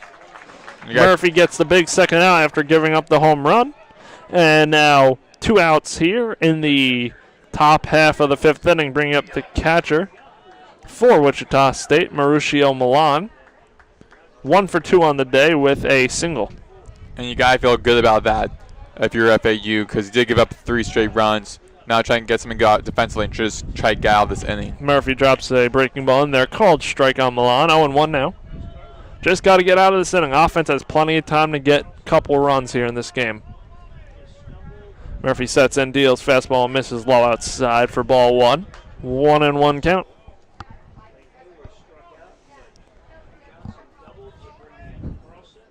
So Murphy back on the rubber.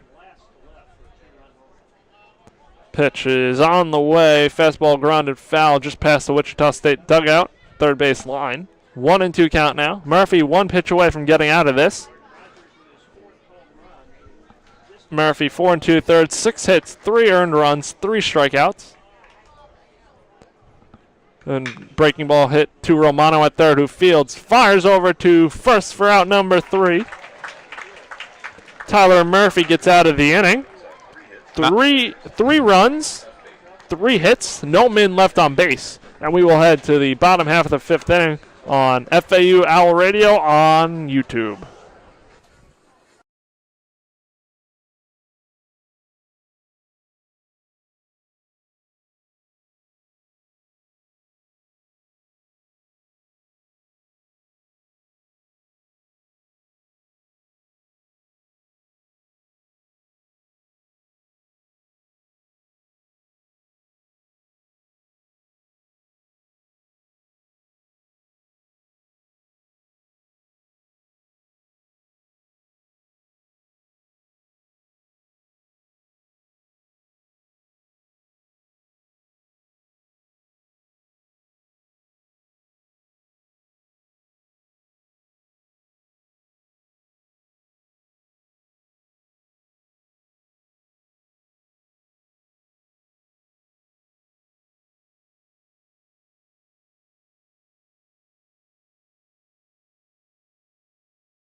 And welcome back to FAU Radio. Chris Talt, Maddox, Greenberg here for the call. Wichita State leads this one 3-1 after a big 3-run 5th inning.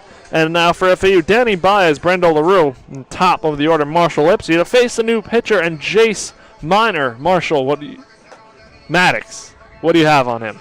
Jace Miner, a left-handed pitcher, a senior from Justin, Texas, Oklahoma transfer. In his first year at Wichita State, he played basketball, soccer, track, cross country, and jiu-jitsu back in his high school days. And his own father, Keith, was a professional MMA fighter who became the first amputee fighter to fight at the Bellator. So, very tough family. And this season, he has a 4.45 ERA, 1-3 record, 12 appearances. This is his now 13th. Started in 5 games. Had 1 save, pitched 28.1 innings, allowing 24 hits, 20 runs, 14 earned runs, 18 walks, and 21 strikes. And Baez ready to go. Lefty-lefty matchup now. Miner kicks and deals. Slider low and outside. Baez lays off. FAU looking to come back now after giving up 3 in the 5th, top half of the inning. Baez stands in. Miner winds and deals. Slider way outside again. 2-0 count. Baez struck out swinging in his first at-bat, batting 8th tonight in the FAU lineup. Miner sets and deals. Changeup low, laid off by Baez at his feet for ball 3. 3-0 count now. Miner reset, walks off to the mound, and now walks back on. Have to assume it's going to be a take here. Miner hasn't thrown a strike yet. Baez, his first hitter he's seen, as first that pitch is a fastball in there called strike. 3-1 count.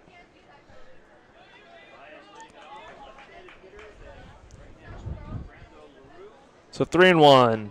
Minor winds and deals. Change up to the backstop. Baez works himself a leadoff walk. And now that will bring up the shortstop, Brando LaRue.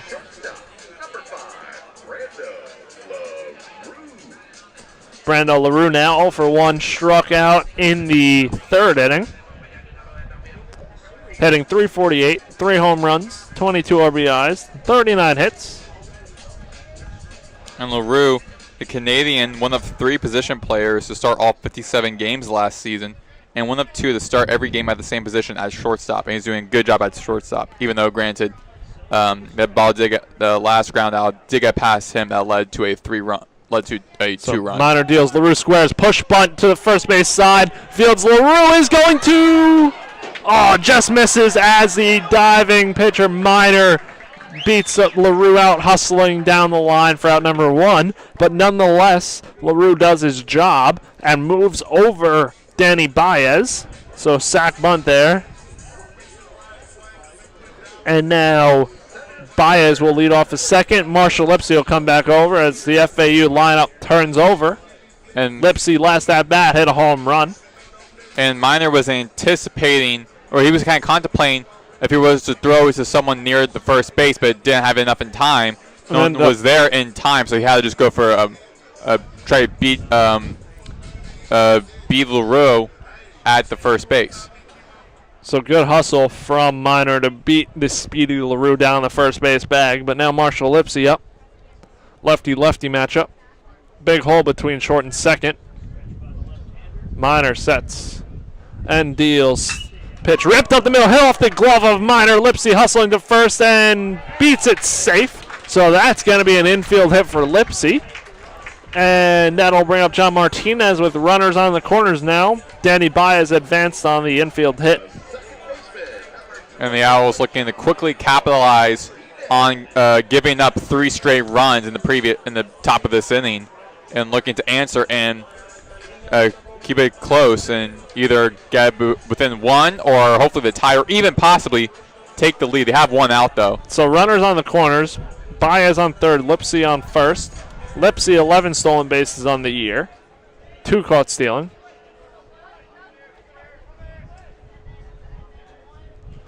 Minor sets from the stretch, kicks and deals. Slider low and inside for ball 1.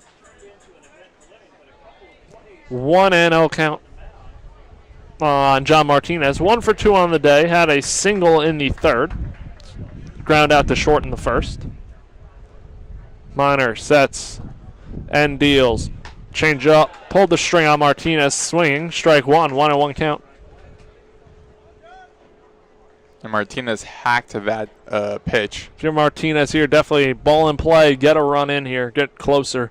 Down 3-1.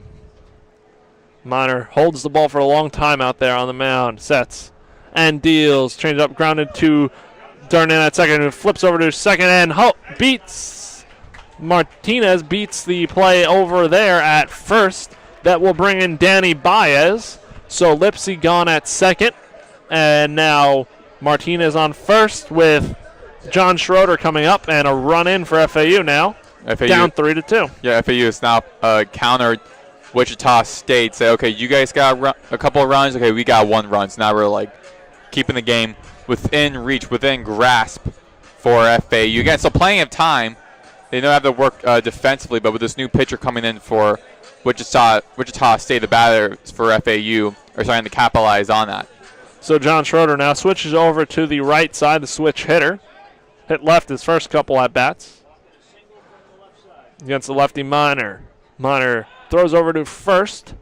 Martinez goes back in standing. So 3-2 now. Wichita State leads. Bottom half of the 5th inning. John Schroeder will stand back in the box. 2 outs. Minor throws over to first again. Martinez goes back in standing, safe.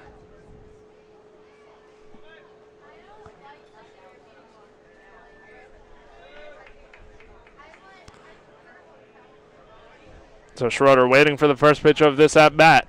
Minor sets. and deals. Change up, swung on and missed. Strike one. 0-1 count now on John Schroeder. Senior from the Owls has reached base both times, walk and a single. Has his average up to 275 now after the very slow start to the season. Big hole between third and short. Third baseman Johnson guarding the line. Schroeder rips the ball out into left field and diving catch made by Gustafson. Make that second phenomenal catch out there, robbing Schroeder of an extra base hit and stranding Martinez. Yeah, make that 2 SportsCenter top 10 nominees for the left fielder. So after the 5th inning, that is. Wait a minute. The umps are they were about to talk, but never mind, they are not. So FAU scores 1 run on 1 hit, 1 man left on base, and we will head to the top half of the 6th inning on FAU Owl Radio. 3-2 Wichita State Shockers.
And welcome back to FAU Owl Radio. Tyler Murphy still out there for FAU. 86 pitches into the outing. He will be facing 4, 5, 6 in the Shockers lineup. Milan, Callahan, and Durnin. Looking to keep the deficit at 1 now after FAU adds 1 run. 3-2 Shockers.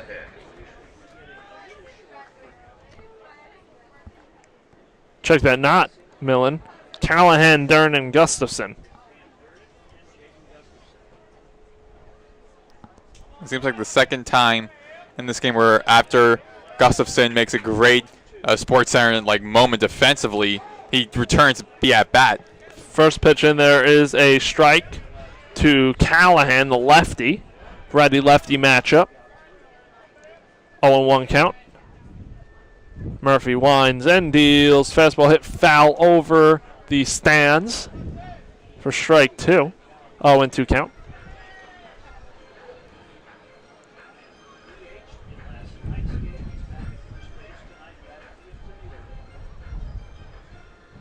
So 0-2. Murphy sets and deals. Breaking ball hit past the diving first baseman Ward and into right field to Bias, who fields and throws it to Martinez as the cutoff man. Leadoff single for Callahan, first hit of the day for him. And now that brings up the shortstop, Cam Durnin, who is 1 for 2 on the day also with a single. So righty-righty now. That was too powerful for Ward to try get the ball. So righty-righty matchup now. Murphy sets and deals. Breaking ball hit past the first and second base hole. Martinez was shaded double play depth, so he couldn't get to that. So back-to-back singles here to kick things off in the top half of the 6th for the Shockers. That nearly hit Callahan from my vantage point. Because they go between the bases as Callahan was running from first and second as there'll be a pitching change made. Now, Coach McCormick's going to call a bullpen. And we're going to take a quick break right here on FAU Owl Radio as we await to see who the new pitcher is for the Owls.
And welcome back to FAU Owl Radio. The new pitcher for FAU is left-hander Zach Kilby, number 55.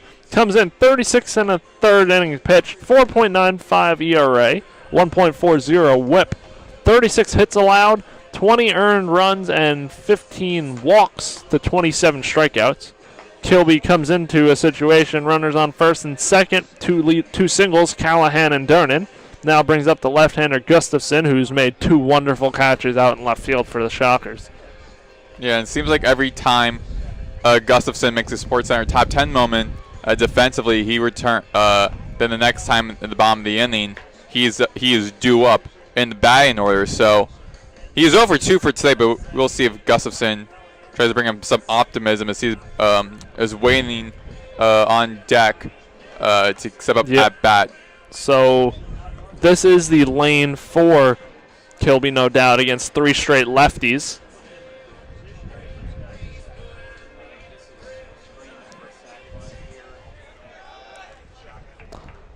And big spot here for Kilby. Down 3-2, top half of the 6th. Don't want this lead to get any bigger, although there's still plenty of game time left. Kilby ready to go. He's looking in for the signs against Gustafson. He sets from the stretch. And throws over to second. Hits off of the back of Callahan, and he's going to go to third, and he's going to trail. Dernan trails to second, and just like that, second and third for Wichita State with nobody out, and that's a tough break as I believe Callahan was standing right there. And I believe that I think they might rule that an error on Kilby's part, because I don't think he really needed to throw back, because he was just checking on Callahan at second, but he didn't really have to throw because Callahan went back to second. So that first pitch to Gustafson is a fastball high and outside, 1-0 count.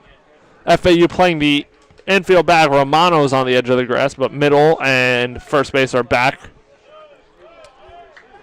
Now a lot of pressure now on Kilby, because no outs, and you have 2 runners in scoring position.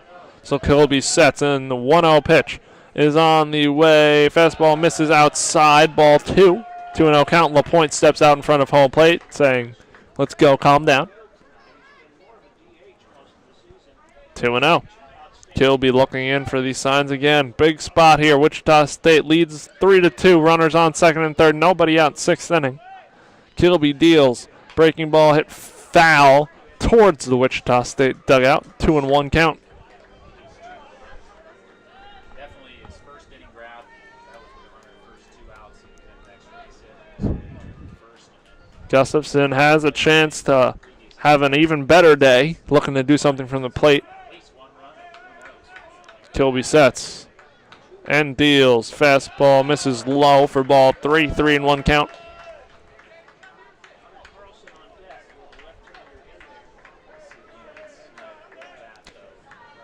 So Kilby looking and trying to find it here. First batter of the game for him. Winds and deals. Fastball swung on and missed. Strike 2.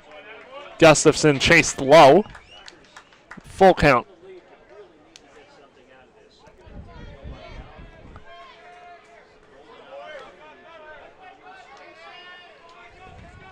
So Kilby comes set.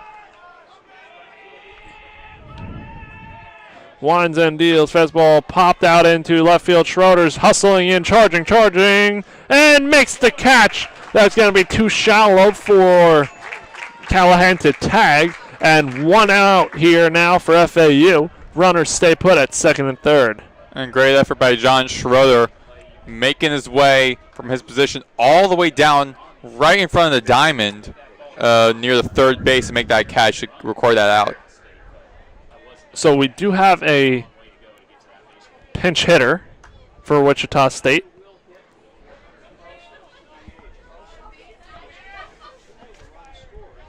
Pinch hitter hitting for the lefty Carlson at the designated hitter spot. That was number 30, Gannon Schneider. The sophomore from St. Louis, Missouri. Played in yesterday's game, hitting .262 on the season. 1 home run, 9 RBIs. Lefty-righty matchup now. Corners are in, middle back. Kilby deals. Fastball hit foul. Ricocheted off the catcher, LaPointe. So 0-1 count on Snyder. And yesterday's game, Snyder went 1 for 4 with a single. Kilby taking a second. Coach Green coming out to talk to Snyder about what to do here in this situation.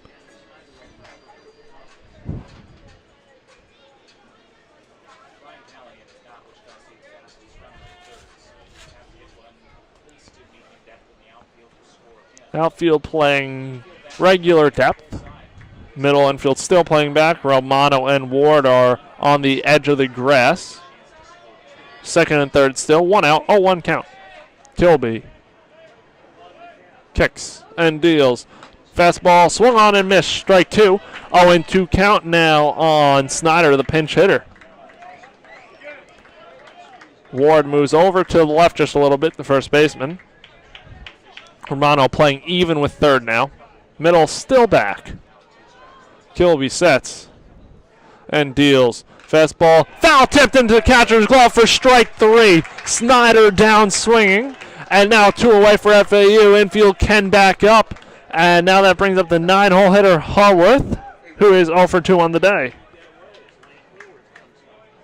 Huge spot here for Kilby. Again, a lot of pressure on Kilby because you have the 2 runners at first and second. So 2 outs, though. Kilby sets lefty-lefty now. Kilby rocks and deals. Breaking ball, misses low for ball 1.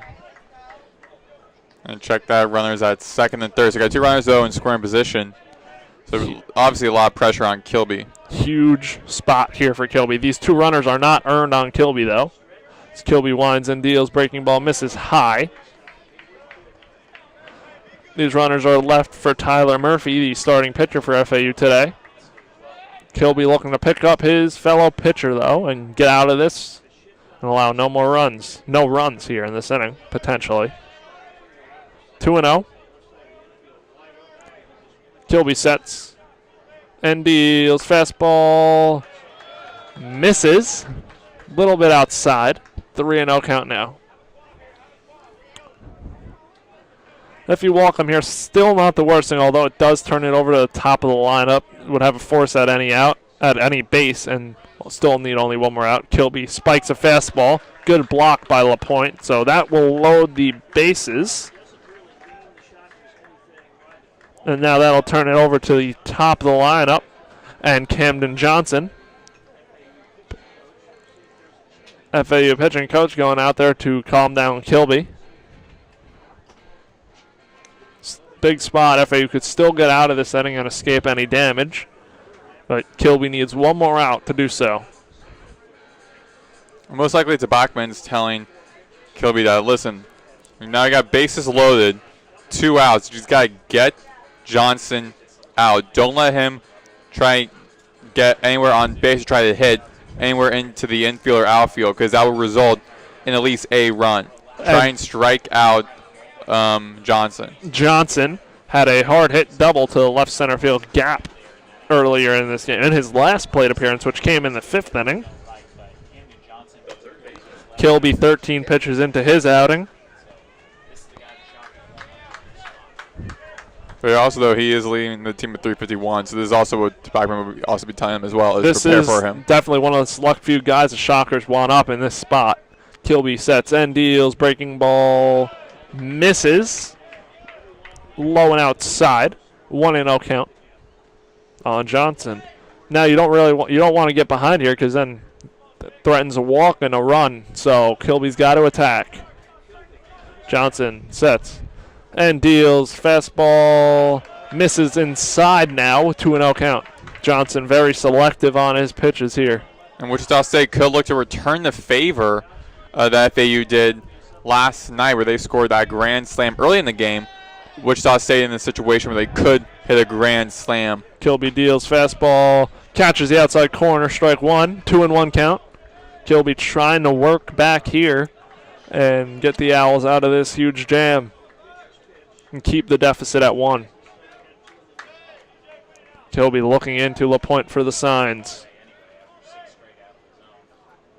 He winds and deals. Pitches ripped out into center field. Lipsy's going back on it and makes the catch. Route number 3. Zach Kilby gets out of the jam. Came in with runners on first and second.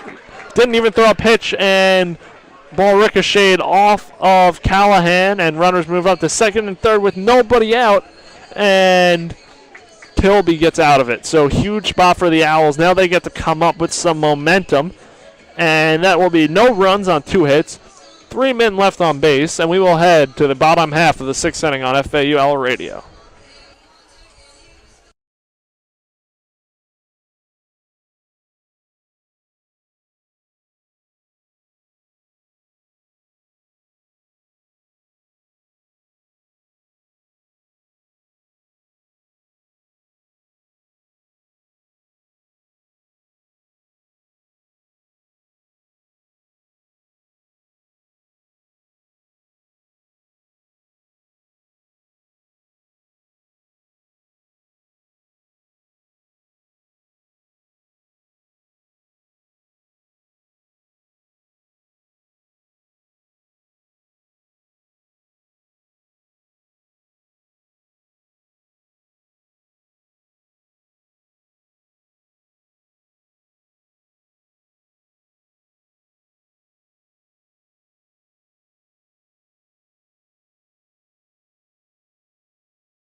And welcome back to FAU Owl Radio. For the Owls this inning, it is 4-5-6, Garcia, Ward, and Romano. FAU chasing 1 run down 3-2.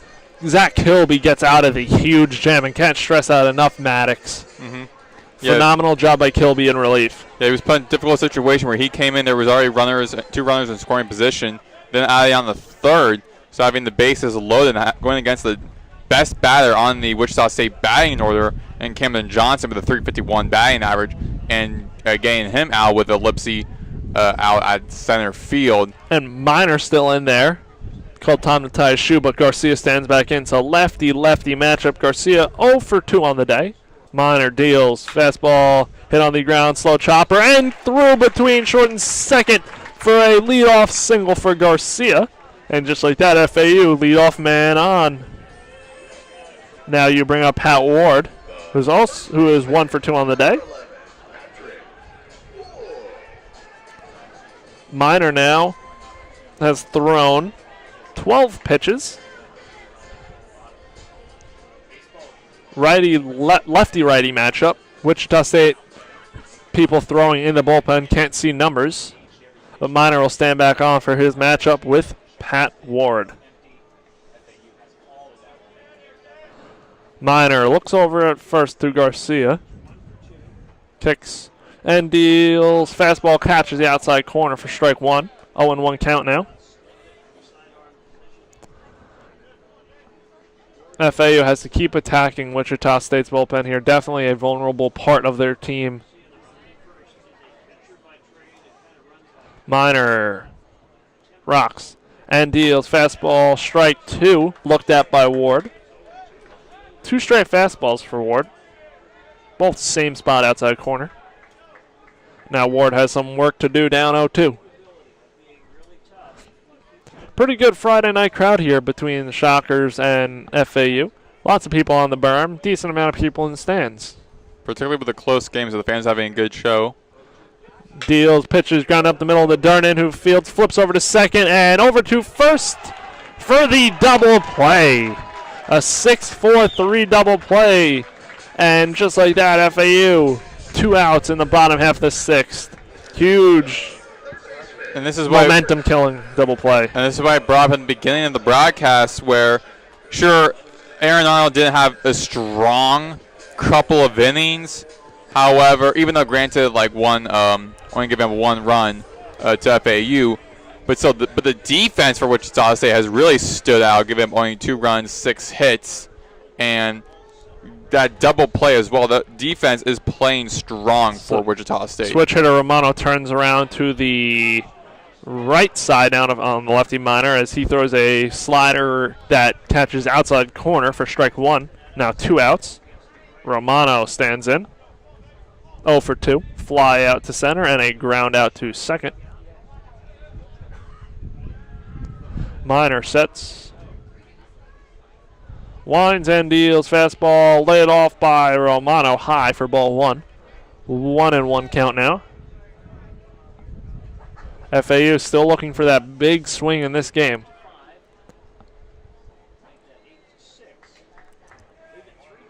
Minor sets and deals. Slider catches outside corner on Romano, so 1-2 count now. FAU 2 runs on 6 hits, 1 error. Wichita State 3 runs on 8 hits. Minor steps back onto the rubber once again. Winds and deals. Romano looks at a changeup low and outside for ball 2. Just got to get on base here. Keep passing the baton. Down 3-2, 6th inning. Still time to work with if you're FAU.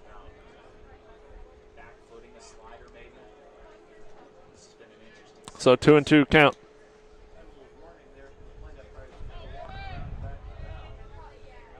Minor steps back on. Sets. And deals. Fastball way up and outside for ball 3. Full count now on Nick Romano.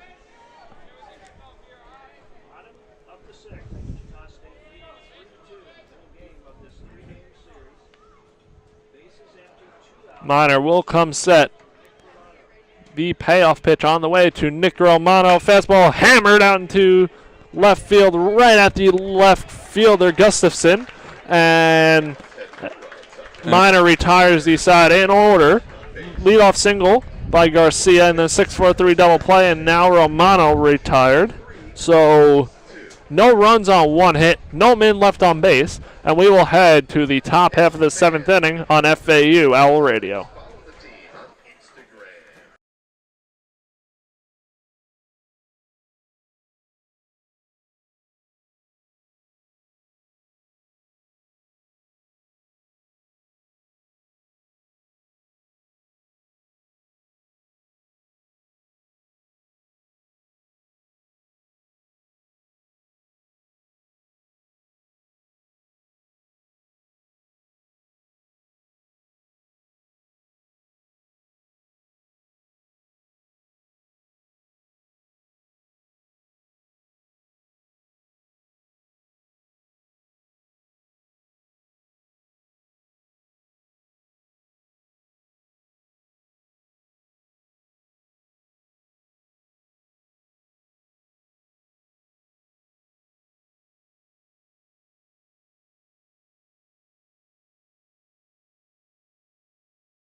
We are back here on FAU Owl Radio on YouTube. Maddox, Greenberg, Chris Talt, and the Owls still down by 1, 3-2 at the top of the 7th inning as Zach Kilby, the lefty, on the mound going against Jordan Rogers, and a little delay here, and Rogers about steps on to plate.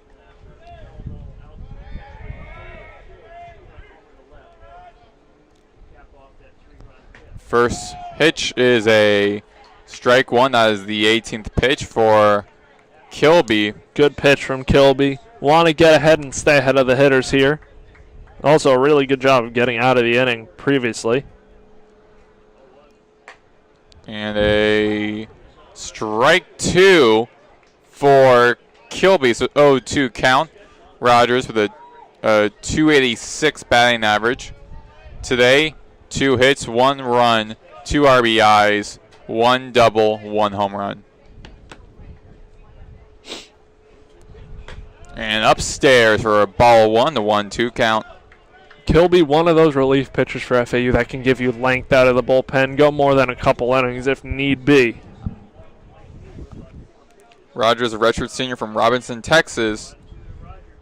Redshirt in his freshman year at Wichita State, and he is caught looking out, and he is struck out for the first out. Good pitch from Kilby.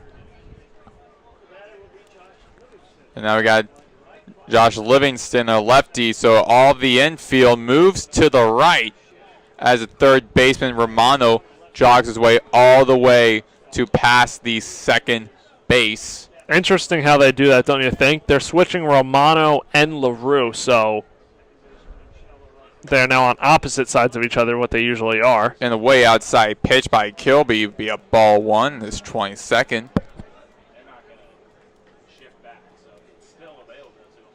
Livingston with a 283 batting average. 434 on base. Percentage upstairs, 2-0 count. He had 3 at-bats, has not really done anything offensively. He's 0 for 3 today.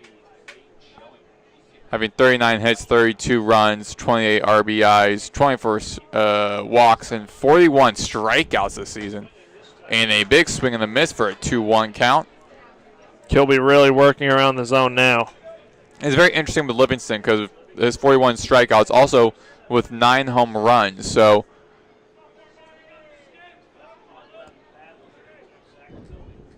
the 2-1 count low, 3-1 count would be, that was a ball.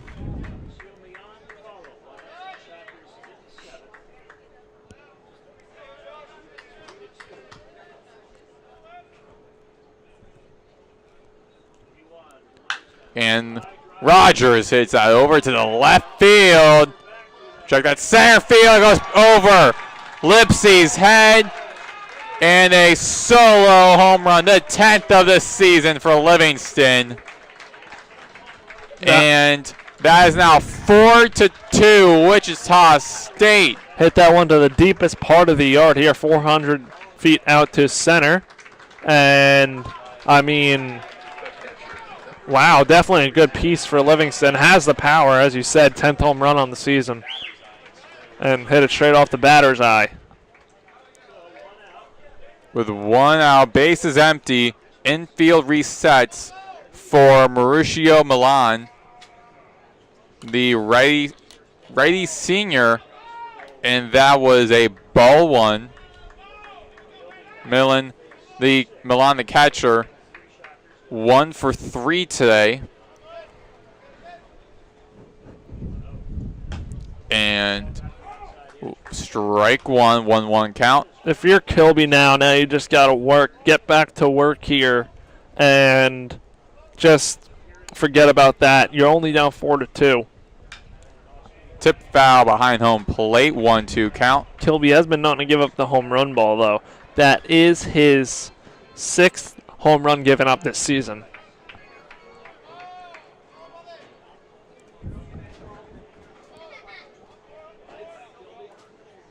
Upstairs for a 2-2 count.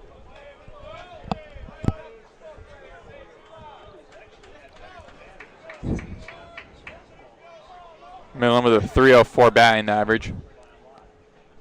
And that'd be a tip foul over to the right side. It hits one of the trees. It had speed, so the trees leaves. Probably trickles onto the basketball courts behind the stadium now. It's a 2-2 count, but that was a foul.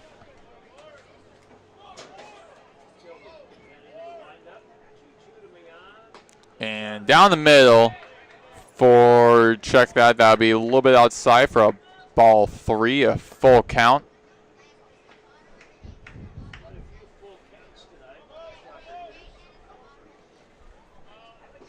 Kilby winds up in a swing and a miss, a hack by Millen for the second out. Kilby's third strikeout now of the evening, second in this inning. And now Ryan Callahan, the redshirt senior from Overland Park, Kansas, the Johnson County Community College transfer. You see a lot of these nowadays, the community college transfers that a lot of colleges are putting their trust in because they come in as mature college players that are already developed and they could come in and start right away.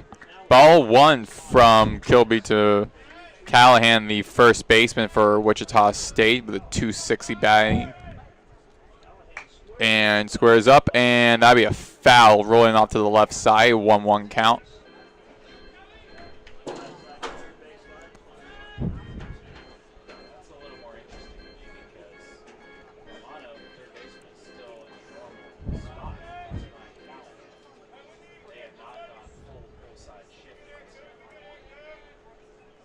Kilby with the windup upstairs, 2-1 count.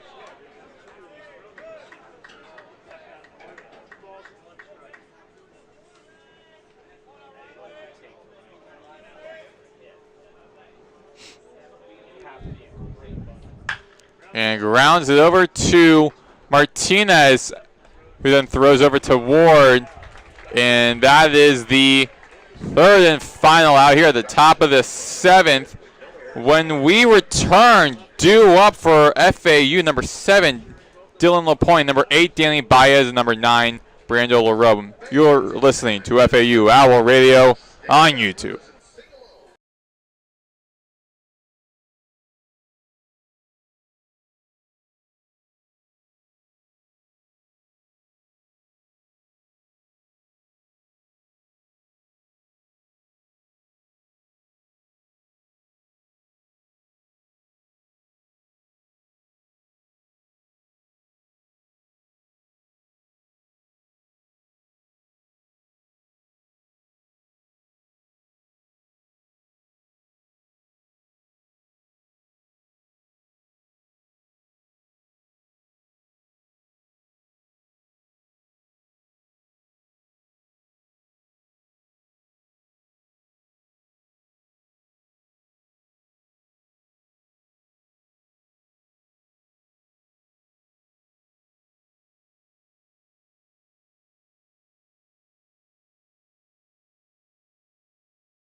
And we are back here on FAU Owl Radio on YouTube. Maddox, Greenberg, Chris Talt.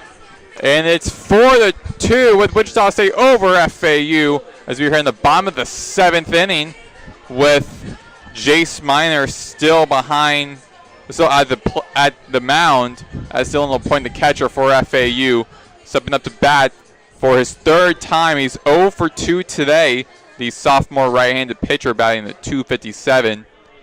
The infield shifting a little bit to the left. Miner throws low out of the hands of the catcher for a ball one. LaPointe looking to reach base for the first time today. Grounded into a 6-4-3 double play in the second and flew out to center in the fourth.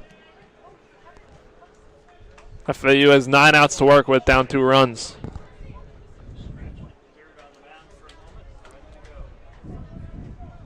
Miner with a windup. Big swing and a miss by LaPointe. Pulled the string on the changeup for that one. Got LaPointe to chase off the plate.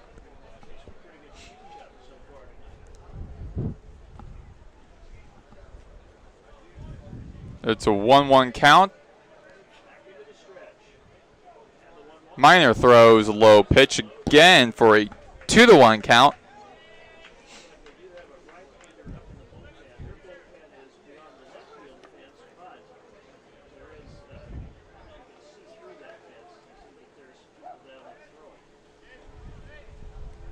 Miner with a throw outside.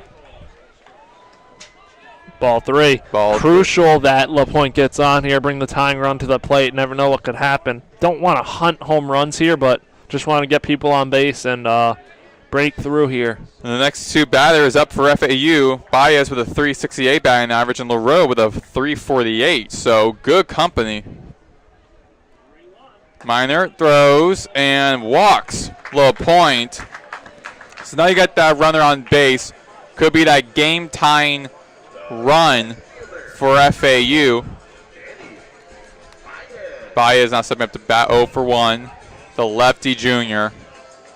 And not only Baez and LaRoe, both with great batting averages, but also you have Lipsy be back up at the top of the batting order with a 345. And again, he's 19th in the nation on base percentage with a 525. So now Clegette's going to come out and talk to his pitcher, Minor.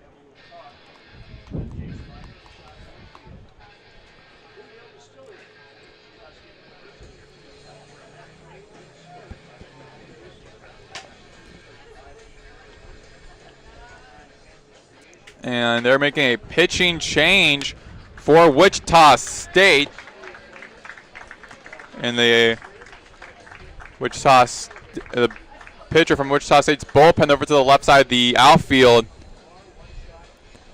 Heading to the mound. Looks like a single-digit number, I do recall. Waiting to see who it is. Definitely a single digit. I believe. Oh, wait, is that a single digit? I can't tell right now. From the distance, it looked like a single digit, but could also just be how. Oh, wait. Not a single digit. It's number 33 for Wichita State. That is Jeremiah Arnett, the sophomore right-handed pitcher from Waco, Texas. A 3-time first-team all-district selection as a sophomore, junior, and a senior at Midway High School. It was ranked number 64 right-handed pitcher in Texas and number 199 overall in the state by perfect game. Last year for Wichita State, last year at Wichita State, he had a 4.91 ERA, 0-1 record, having 11 appearances, starting in one game, had one save, pitched 14.2 innings, allowing 14 hits, 8 runs, 12 walks, 8 strikeouts, 5 doubles, 2 home runs, 70 batters faced with opposing batters, the 255 batting average, and 3 hit by pitches. We will return here at the bottom of the 7th here on FAU Owl Radio on YouTube.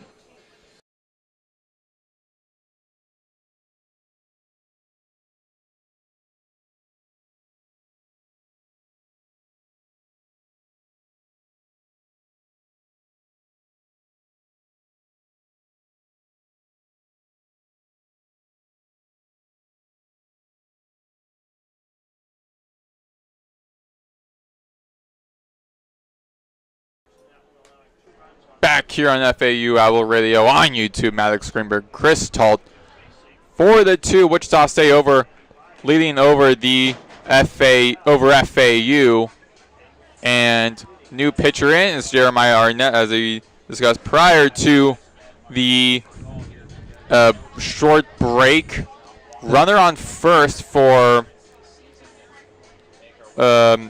Arnett, with LaPointe at first. Struggled all year long, 6.94 ERA and 35 innings pitched, so not very good. Does have one save, 27 earned runs, 9 walks, and 28 strikeouts. Stepping up to bat is Danny Baez, no outs, runner on first. LaPointe is the game-tying run as of now. Baez is the game-tying run. And a ball 1. For Baez. Baez with a 368 batting average. Then will be LaRoe with a 348. Lipsy will then be at the top of the batting order with a 345 batting average. And top 20 in the nation on base percentage. That was a tip foul behind home plate. So that'll be a foul ball, 1-1 count. Hit off of Baez's foot and rolled fair. Big spot here for FAU.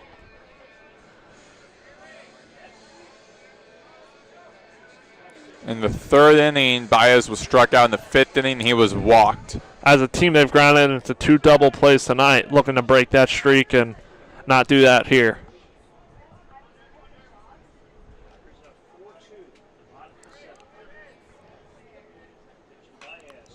And another tip foul behind home plate, so a 1-2 count.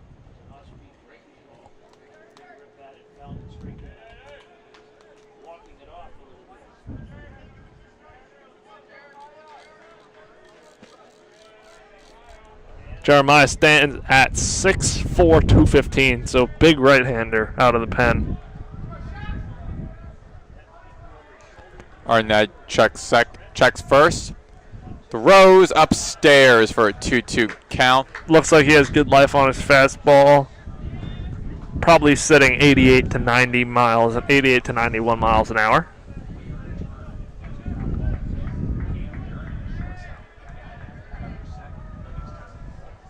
Throws and a check swing from Baez, and they'll rule that a ball, so a 3-2 full count. Big spot here, Baez. If you could just work on base, bring a runner into scoring position, and bring up LaRue. Huge spot. Throws and a tip foul behind home plate that goes beyond the stands over to the left side. Count remains out full. Good fight from Baez. Got to keep fighting here. Big spot in this game, 7th inning.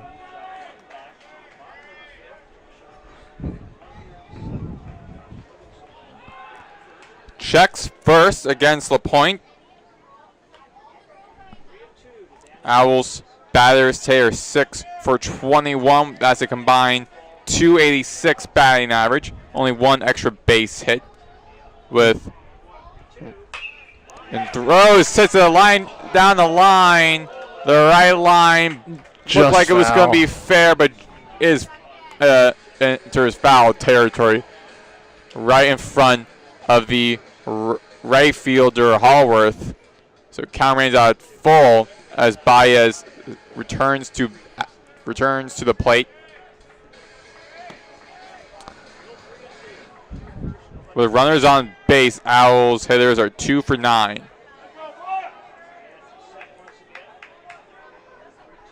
Low and walks Baez for his 10th walk of the season from Arnett. And I got a runner in scoring position for LaRue, the senior right-handed batter. On deck is Lipsy. I think LaRue might look to move the runners over here, bunt them over. He did bunt last time. So could expect another one here with the top of the order coming up.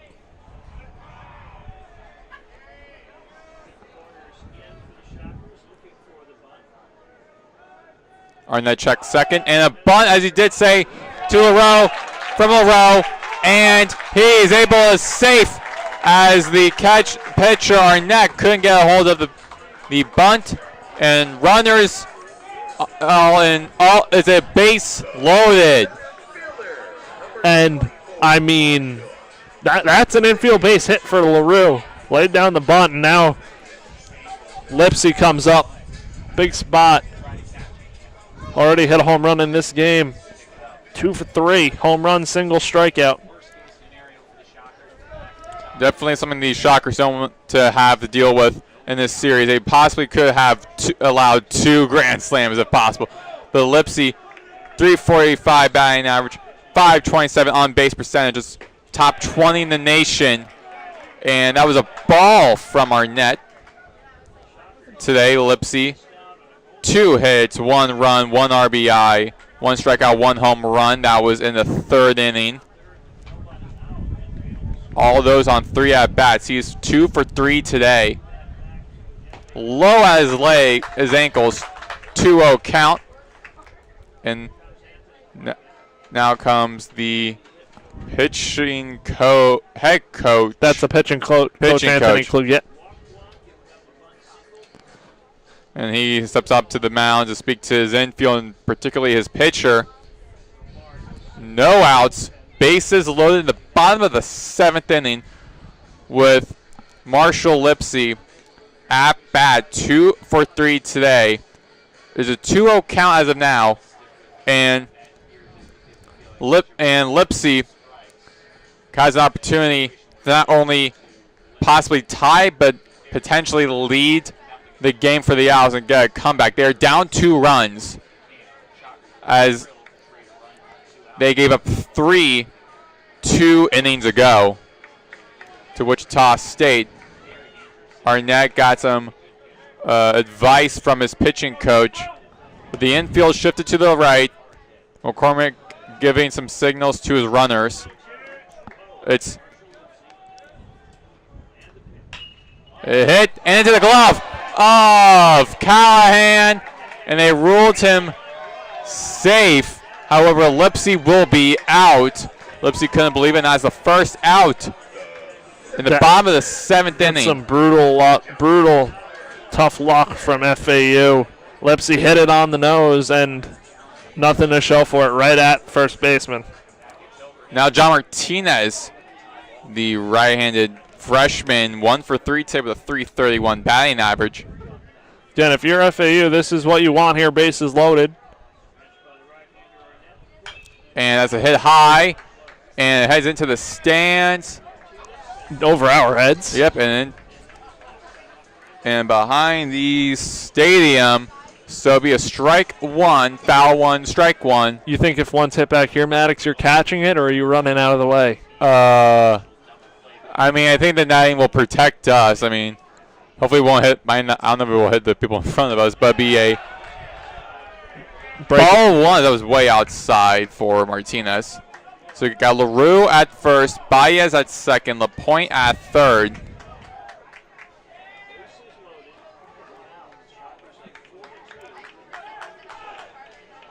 LaRue has a 75% stolen base percentage. 1-2 count. That was down the middle for a strike.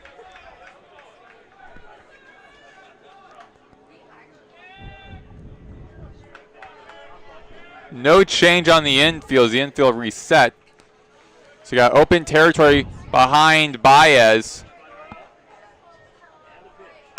And that's hit grounded out into the hands of Livingston. Throws over to Durnan. Throws over to Callahan. Another run though for FAU. Martinez beats it out. So 4-3. A 4-3, but still 1 out. Score that fielder's choice. 4-6, getting LaRue out at second. So corners now for FAU. We'll take the run though. With the runners on the corners, but now that was actually another out. So it'll be 2 outs now. Runners on the corners for John Schroeder, who has 9 home runs this season, looking to get one today, not only for a grand slam, but also to once again tie Lipsy for leading the team in home runs. He has a .273 batting average, a .356 on base percentage, and the runners in scoring position, 193. And then he hits Schroeder right at the elbow, and that's something you don't want to do if you're Arnett. And bases loaded once again.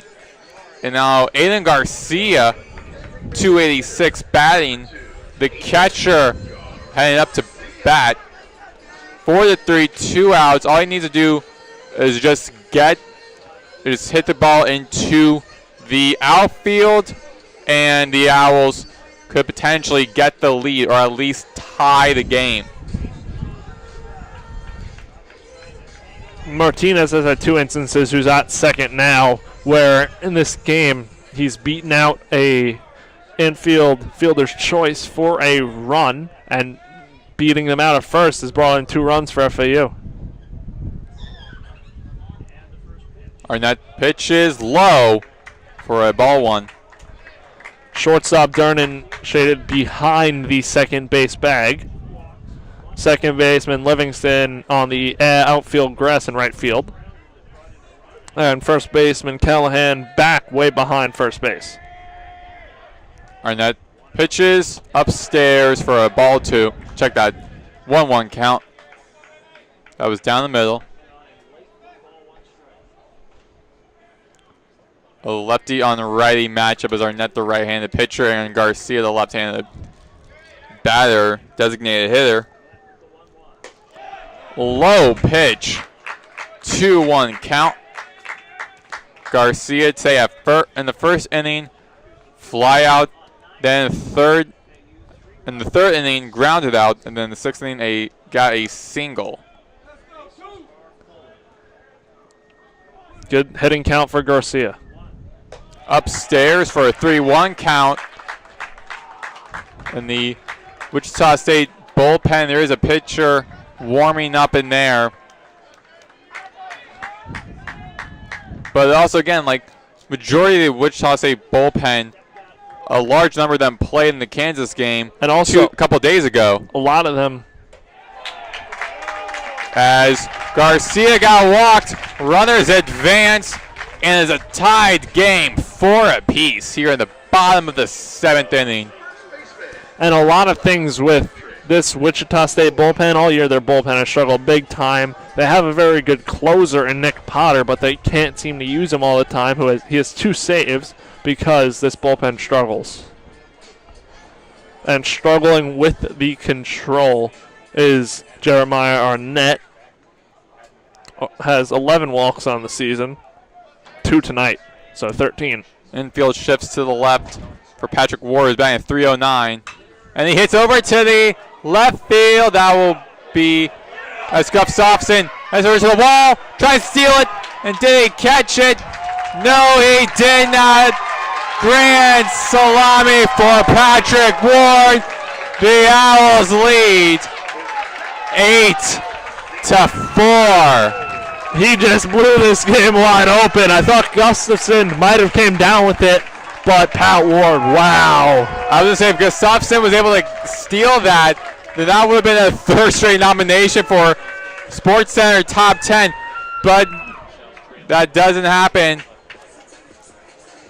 And with a grand slam, the Owls lead 8-4 with 2 outs. And now right off of that momentum is the guy who scored a grand slam last night, Nick Romano, and there'll be another pitching change made for Wichita State.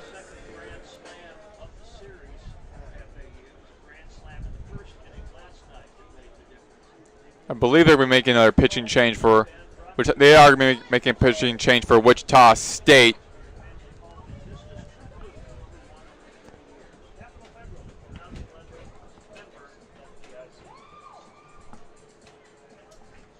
With that pitching change, we'll be back here on FAU Owl Radio.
We are back here on FAU Owl Radio on YouTube. Maddox, Greenberg, Chris, Talt, Carson Richard, the right-handed pitcher, the redshirt junior from Little Rock, Arkansas, the Crowder college transfer in his first year at Wichita State, stepping up to the mound as a new pitcher for FAU. The for Wichita second State. Crowder college transfer for Wichita State. First one was Aaron Arnold, the starting pitcher.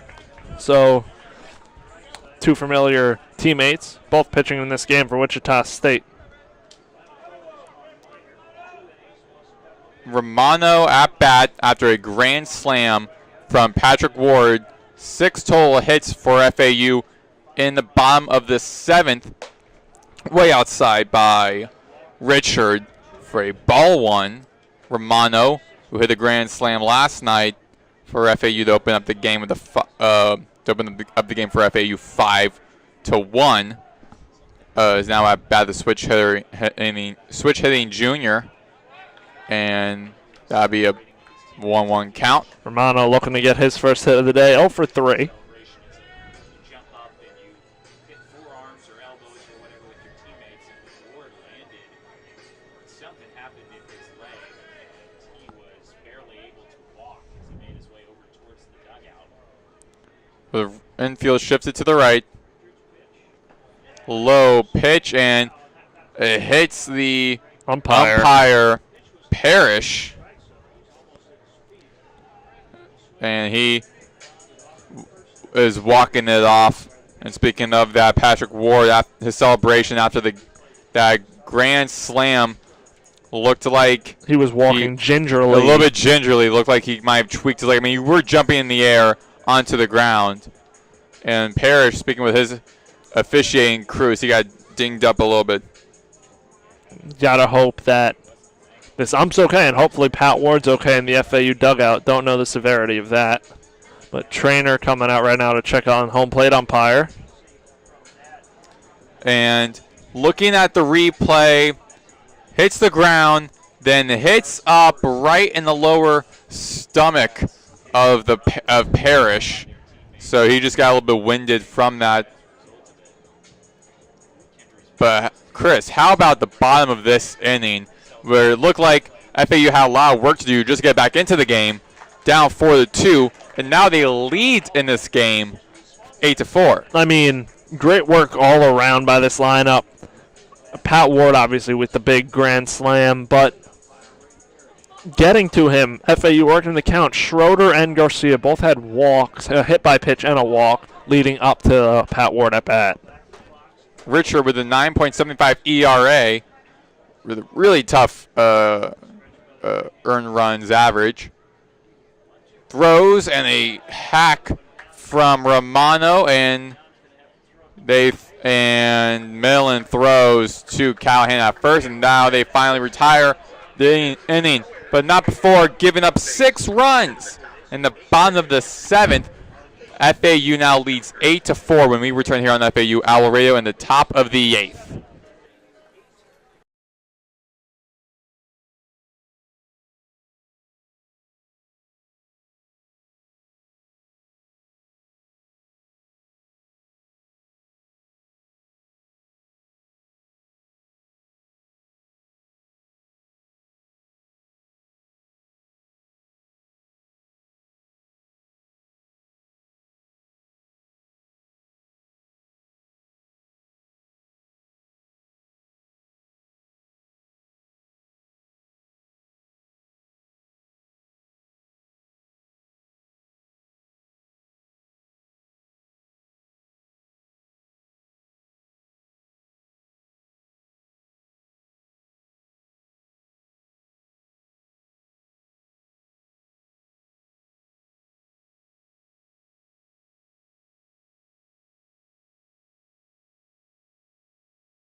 We are back here on FAU Owl Radio on TV. Maddox, Greenberg, Chris Talt, and a pitching change made for FAU after they made a great comeback in the bottom of the 7th. Here at the top of the 8th is MJ Bollinger pitching for FAU.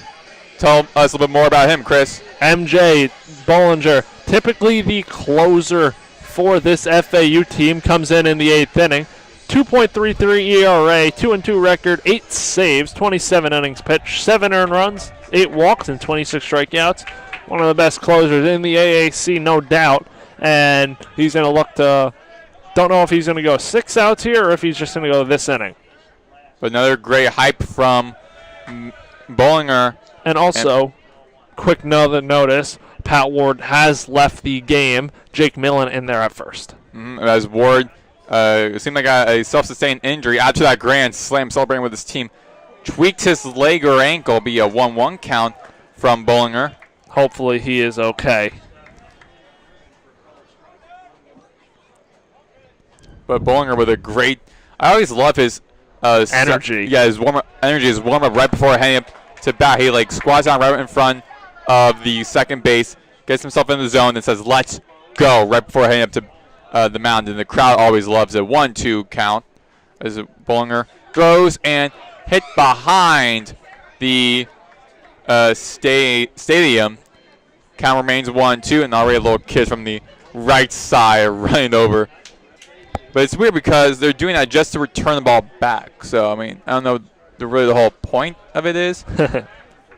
They say you can return the ball. You don't have to, but if you return it, you get a prize. And we often see a whole bunch of kids here running towards those baseballs trying to get them. But what's the prize? Like a shirt? Oh, cool, a shirt. 2-2 count, and it is a 3-2 full count here at the top of the 8th inning. Durnan has reached his last 2 at-bats, both by single.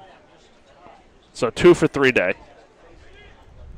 Bollinger throws, and another tip foul as looks like Millen may be able to make the catch for the first out of the top of the 8th. He got to make an effort there, but he did record the out. Now stepping up to bat is Gustafson, batting 7th, and he already had 2 SportsCenter type moments at left field. Almost had a third, inches away from the third on the Pat Ward grand slam. Yeah. I was holding my breath because the game he's had out there, I thought he might have came down with it, but he didn't. And outside for a ball 1 for the first matchup between Bollinger and Gustafson. And Gustafson is 0 for 3 today with a 273 batting. And that was low for a ball 2.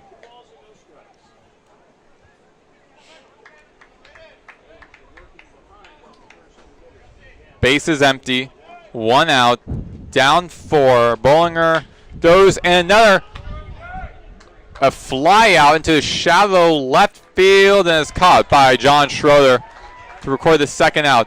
Now that the offense made a comeback, that changes the whole mentality with this team. And now the defense is working strong. They've been working pretty strong this entire game, but really working strong now in this stretch, recording just 2 outs. And now Gannon Schneider, and he hits over to the right side, and that'd be out in foul territory beyond the line into the right stand. And if Bollinger is to get out of this inning in a couple pitchers or so, you could definitely see him come out in the 9th. It could be all his game. We'll see what Coach McCormick decides to do. Or this could just be his lane. But honestly, I think if he gets out of this here with the top of the lineup coming up in the 9th, it's his job to get these last 6 outs. And grounded down the line to the third baseman. Throws all the way across to Millen. That's from Romano to Millen to record the third out. A quick 1-2-3 inning for the Owls at the top of the 8th. Wichita remains scoreless. Scoreless at the top of the 8th. Score remains 8-4. When we return, LaPointe, then Baez in the bottom of the batting order will be LaRoe. When we return here on FAU Owl Radio on YouTube.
We are back here on FAU Owl Radio on YouTube. Maddox, Greenberg, Chris Talt. Bottom of the 8th inning as Dylan LaPointe, the catcher for FAU, the right-handed sophomore, 0 for 2 today with a .257 batting. With bases empty, obviously with the bottom of the 8th.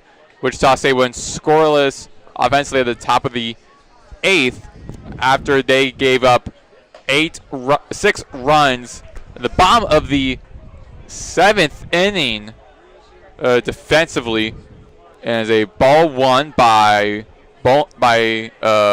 Carson Richard.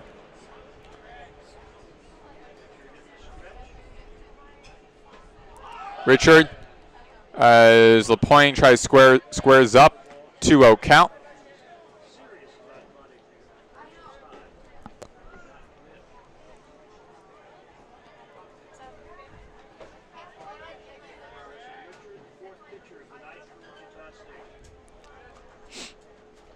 Richard throws, and they're squared by LaPointe. A lot of squaring for bunts for FAU, but pulling back on most of those. 3-0 count for FAU. Riding off the momentum from what they had in the bottom of the 7th. And LaPointe started that whole inning with a leadoff walk. So Wichita State definitely keeping their eyes on LaPointe. As he again tries to square up, and he is walked. His second walk of the day. And the 18th walk that for Richard this season. Now Danny Baez with his .368 batting, heading up to bat for the 4th time. He was struck out in the 3rd, then walked in the 5th and the 7th. 0 for 1 today. He did record 2 runs. Bottom of the 9th down in Tampa, Charlotte leading South Florida 6-5. Charlotte took the lead with a 2-run. LaPointe not really a threat to go. Richard throws low, ball 1. LaPointe has 1 stolen base on the year, no caught stealing.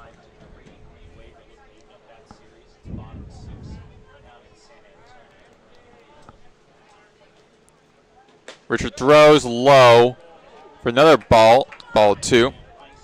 So now 6th straight ball from Wichita State and Millen, Richard. Yeah, Millen heading up to the hill to speak to Richard.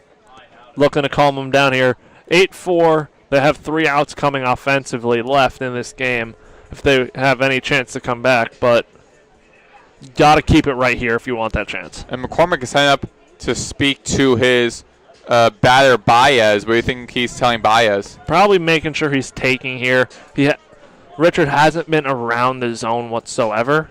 So if you're Baez, you just got to stay composed. So you're probably telling him to take here through. And we'll see, though, if that's correct. Yeah, it was a 4-0 count from Richard to LaPointe. So it's already 2-0 right now. So 6 straight balls from Richard.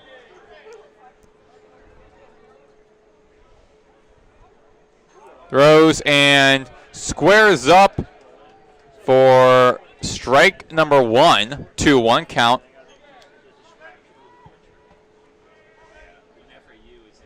Infield to the right.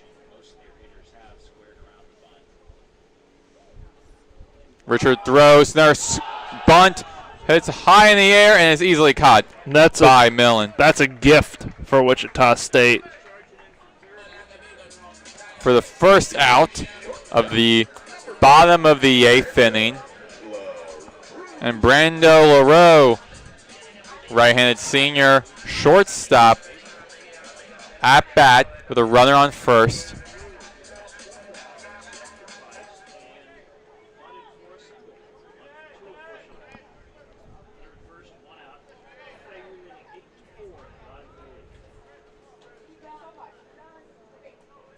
Richard pitches upstairs, ball 1.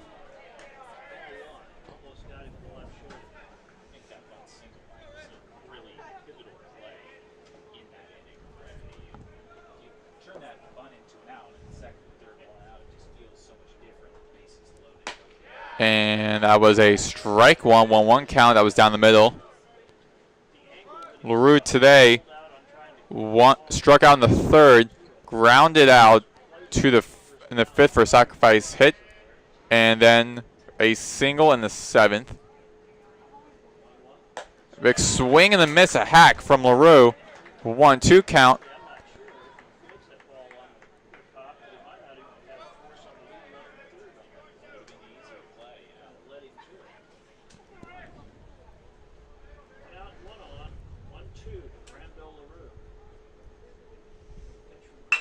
And grounded over to the third baseman, Johnson. Throws over to Duran, who throws to Callahan and records the double play to retire the inning. And the Owls go scoreless. It was a scoreless inning overall. However, the Owls still lead 8-4 as we enter the top of the ninth inning. Due up for Wichita State, number 9, Haworth. Then back to number 1, the top of the batting order, Johnson. Then number 1, Rogers. You are listening to FAU Owl Radio on YouTube.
And welcome back to FAU Owl Radio. MJ Bollinger still out there for the Owls, looking for the 6-out save. Up 8-4, Bollinger threw 12 pitches last inning, and he will be facing 9-1-2, Haworth, Johnson, and Rogers, as FAU looks to take games 1 and 2 and take this series here with Wichita State. Bollinger on to face the lefty Haworth and deals. Fastball misses inside, ball 1. 1-0 count. Bollinger has 8 saves on the season. He rocks and deals. Fastball in there, called strike. Oh, 1-1 count now. LaRue shaded up towards the middle, just left of the second base bag. Bollinger winds and deals. Change up. Strike 2. 1-2 count.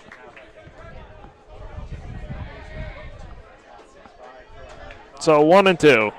Bollinger back onto the rubber ready, waiting for Haworth. Winds and deals. Fastball. Check that. Change up. Misses low and outside for ball 2. 2-2 count now.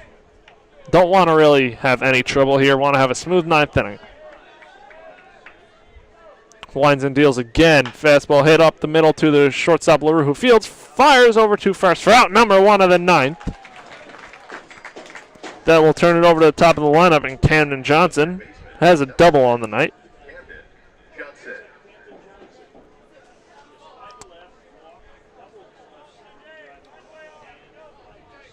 Bollinger again looking to make quick work here. If he can make quick work, there's a chance, if needed, he could come back tomorrow too. Bollinger steps onto the rubber. Millen and Romano on the infield grass as he drops a curveball high for ball 1. 1-0 count now.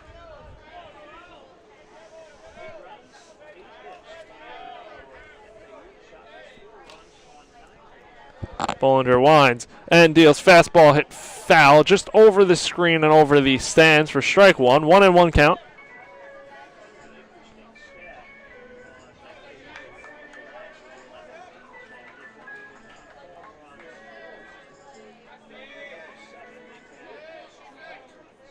Bollinger winds and deals again. Fastball swung on and missed. Strike 2. He chased Johnson, that is. Johnson chased way up and out of the zone. So now 1-2 count. Bollinger on the rubber, working quick. Rocks and deals. Fastball swung on and missed. Strike 3. Bollinger 2 down, 1 out to go, and 1 out away from a series win if you're FAU. Bring it up. Jordan Rogers has himself a home run and a double. 2 for 4 on the day.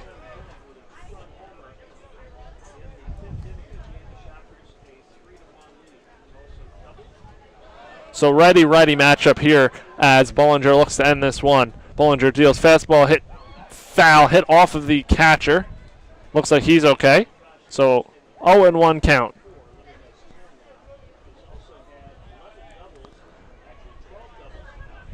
Bollinger already on the rubber again as we are all set to go. 0-1 count. Bollinger winds and deals. Curveball way outside to the backstop. 1-1 count. Wichita State down to their last out here. Bollinger rocks and deals. Fastball hit foul to the backstop again. So it's a 1-2 count. Wichita State down to their final strike here in Game 2 of this series. FAU a strike away from taking the series with a chance to sweep tomorrow. And no better person to do it than MJ Bollinger, the star closer for FAU on the mound. Bollinger comes set and fires away, breaking ball off the plate. Rogers doesn't bite. 2-2.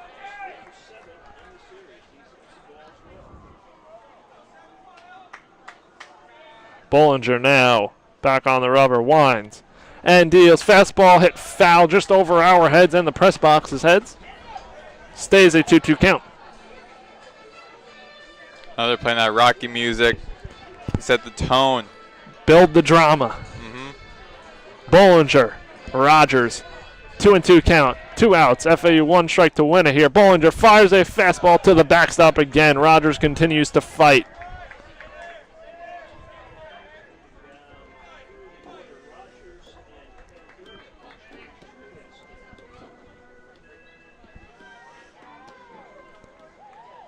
Bollinger on the rubber. 2-2 still.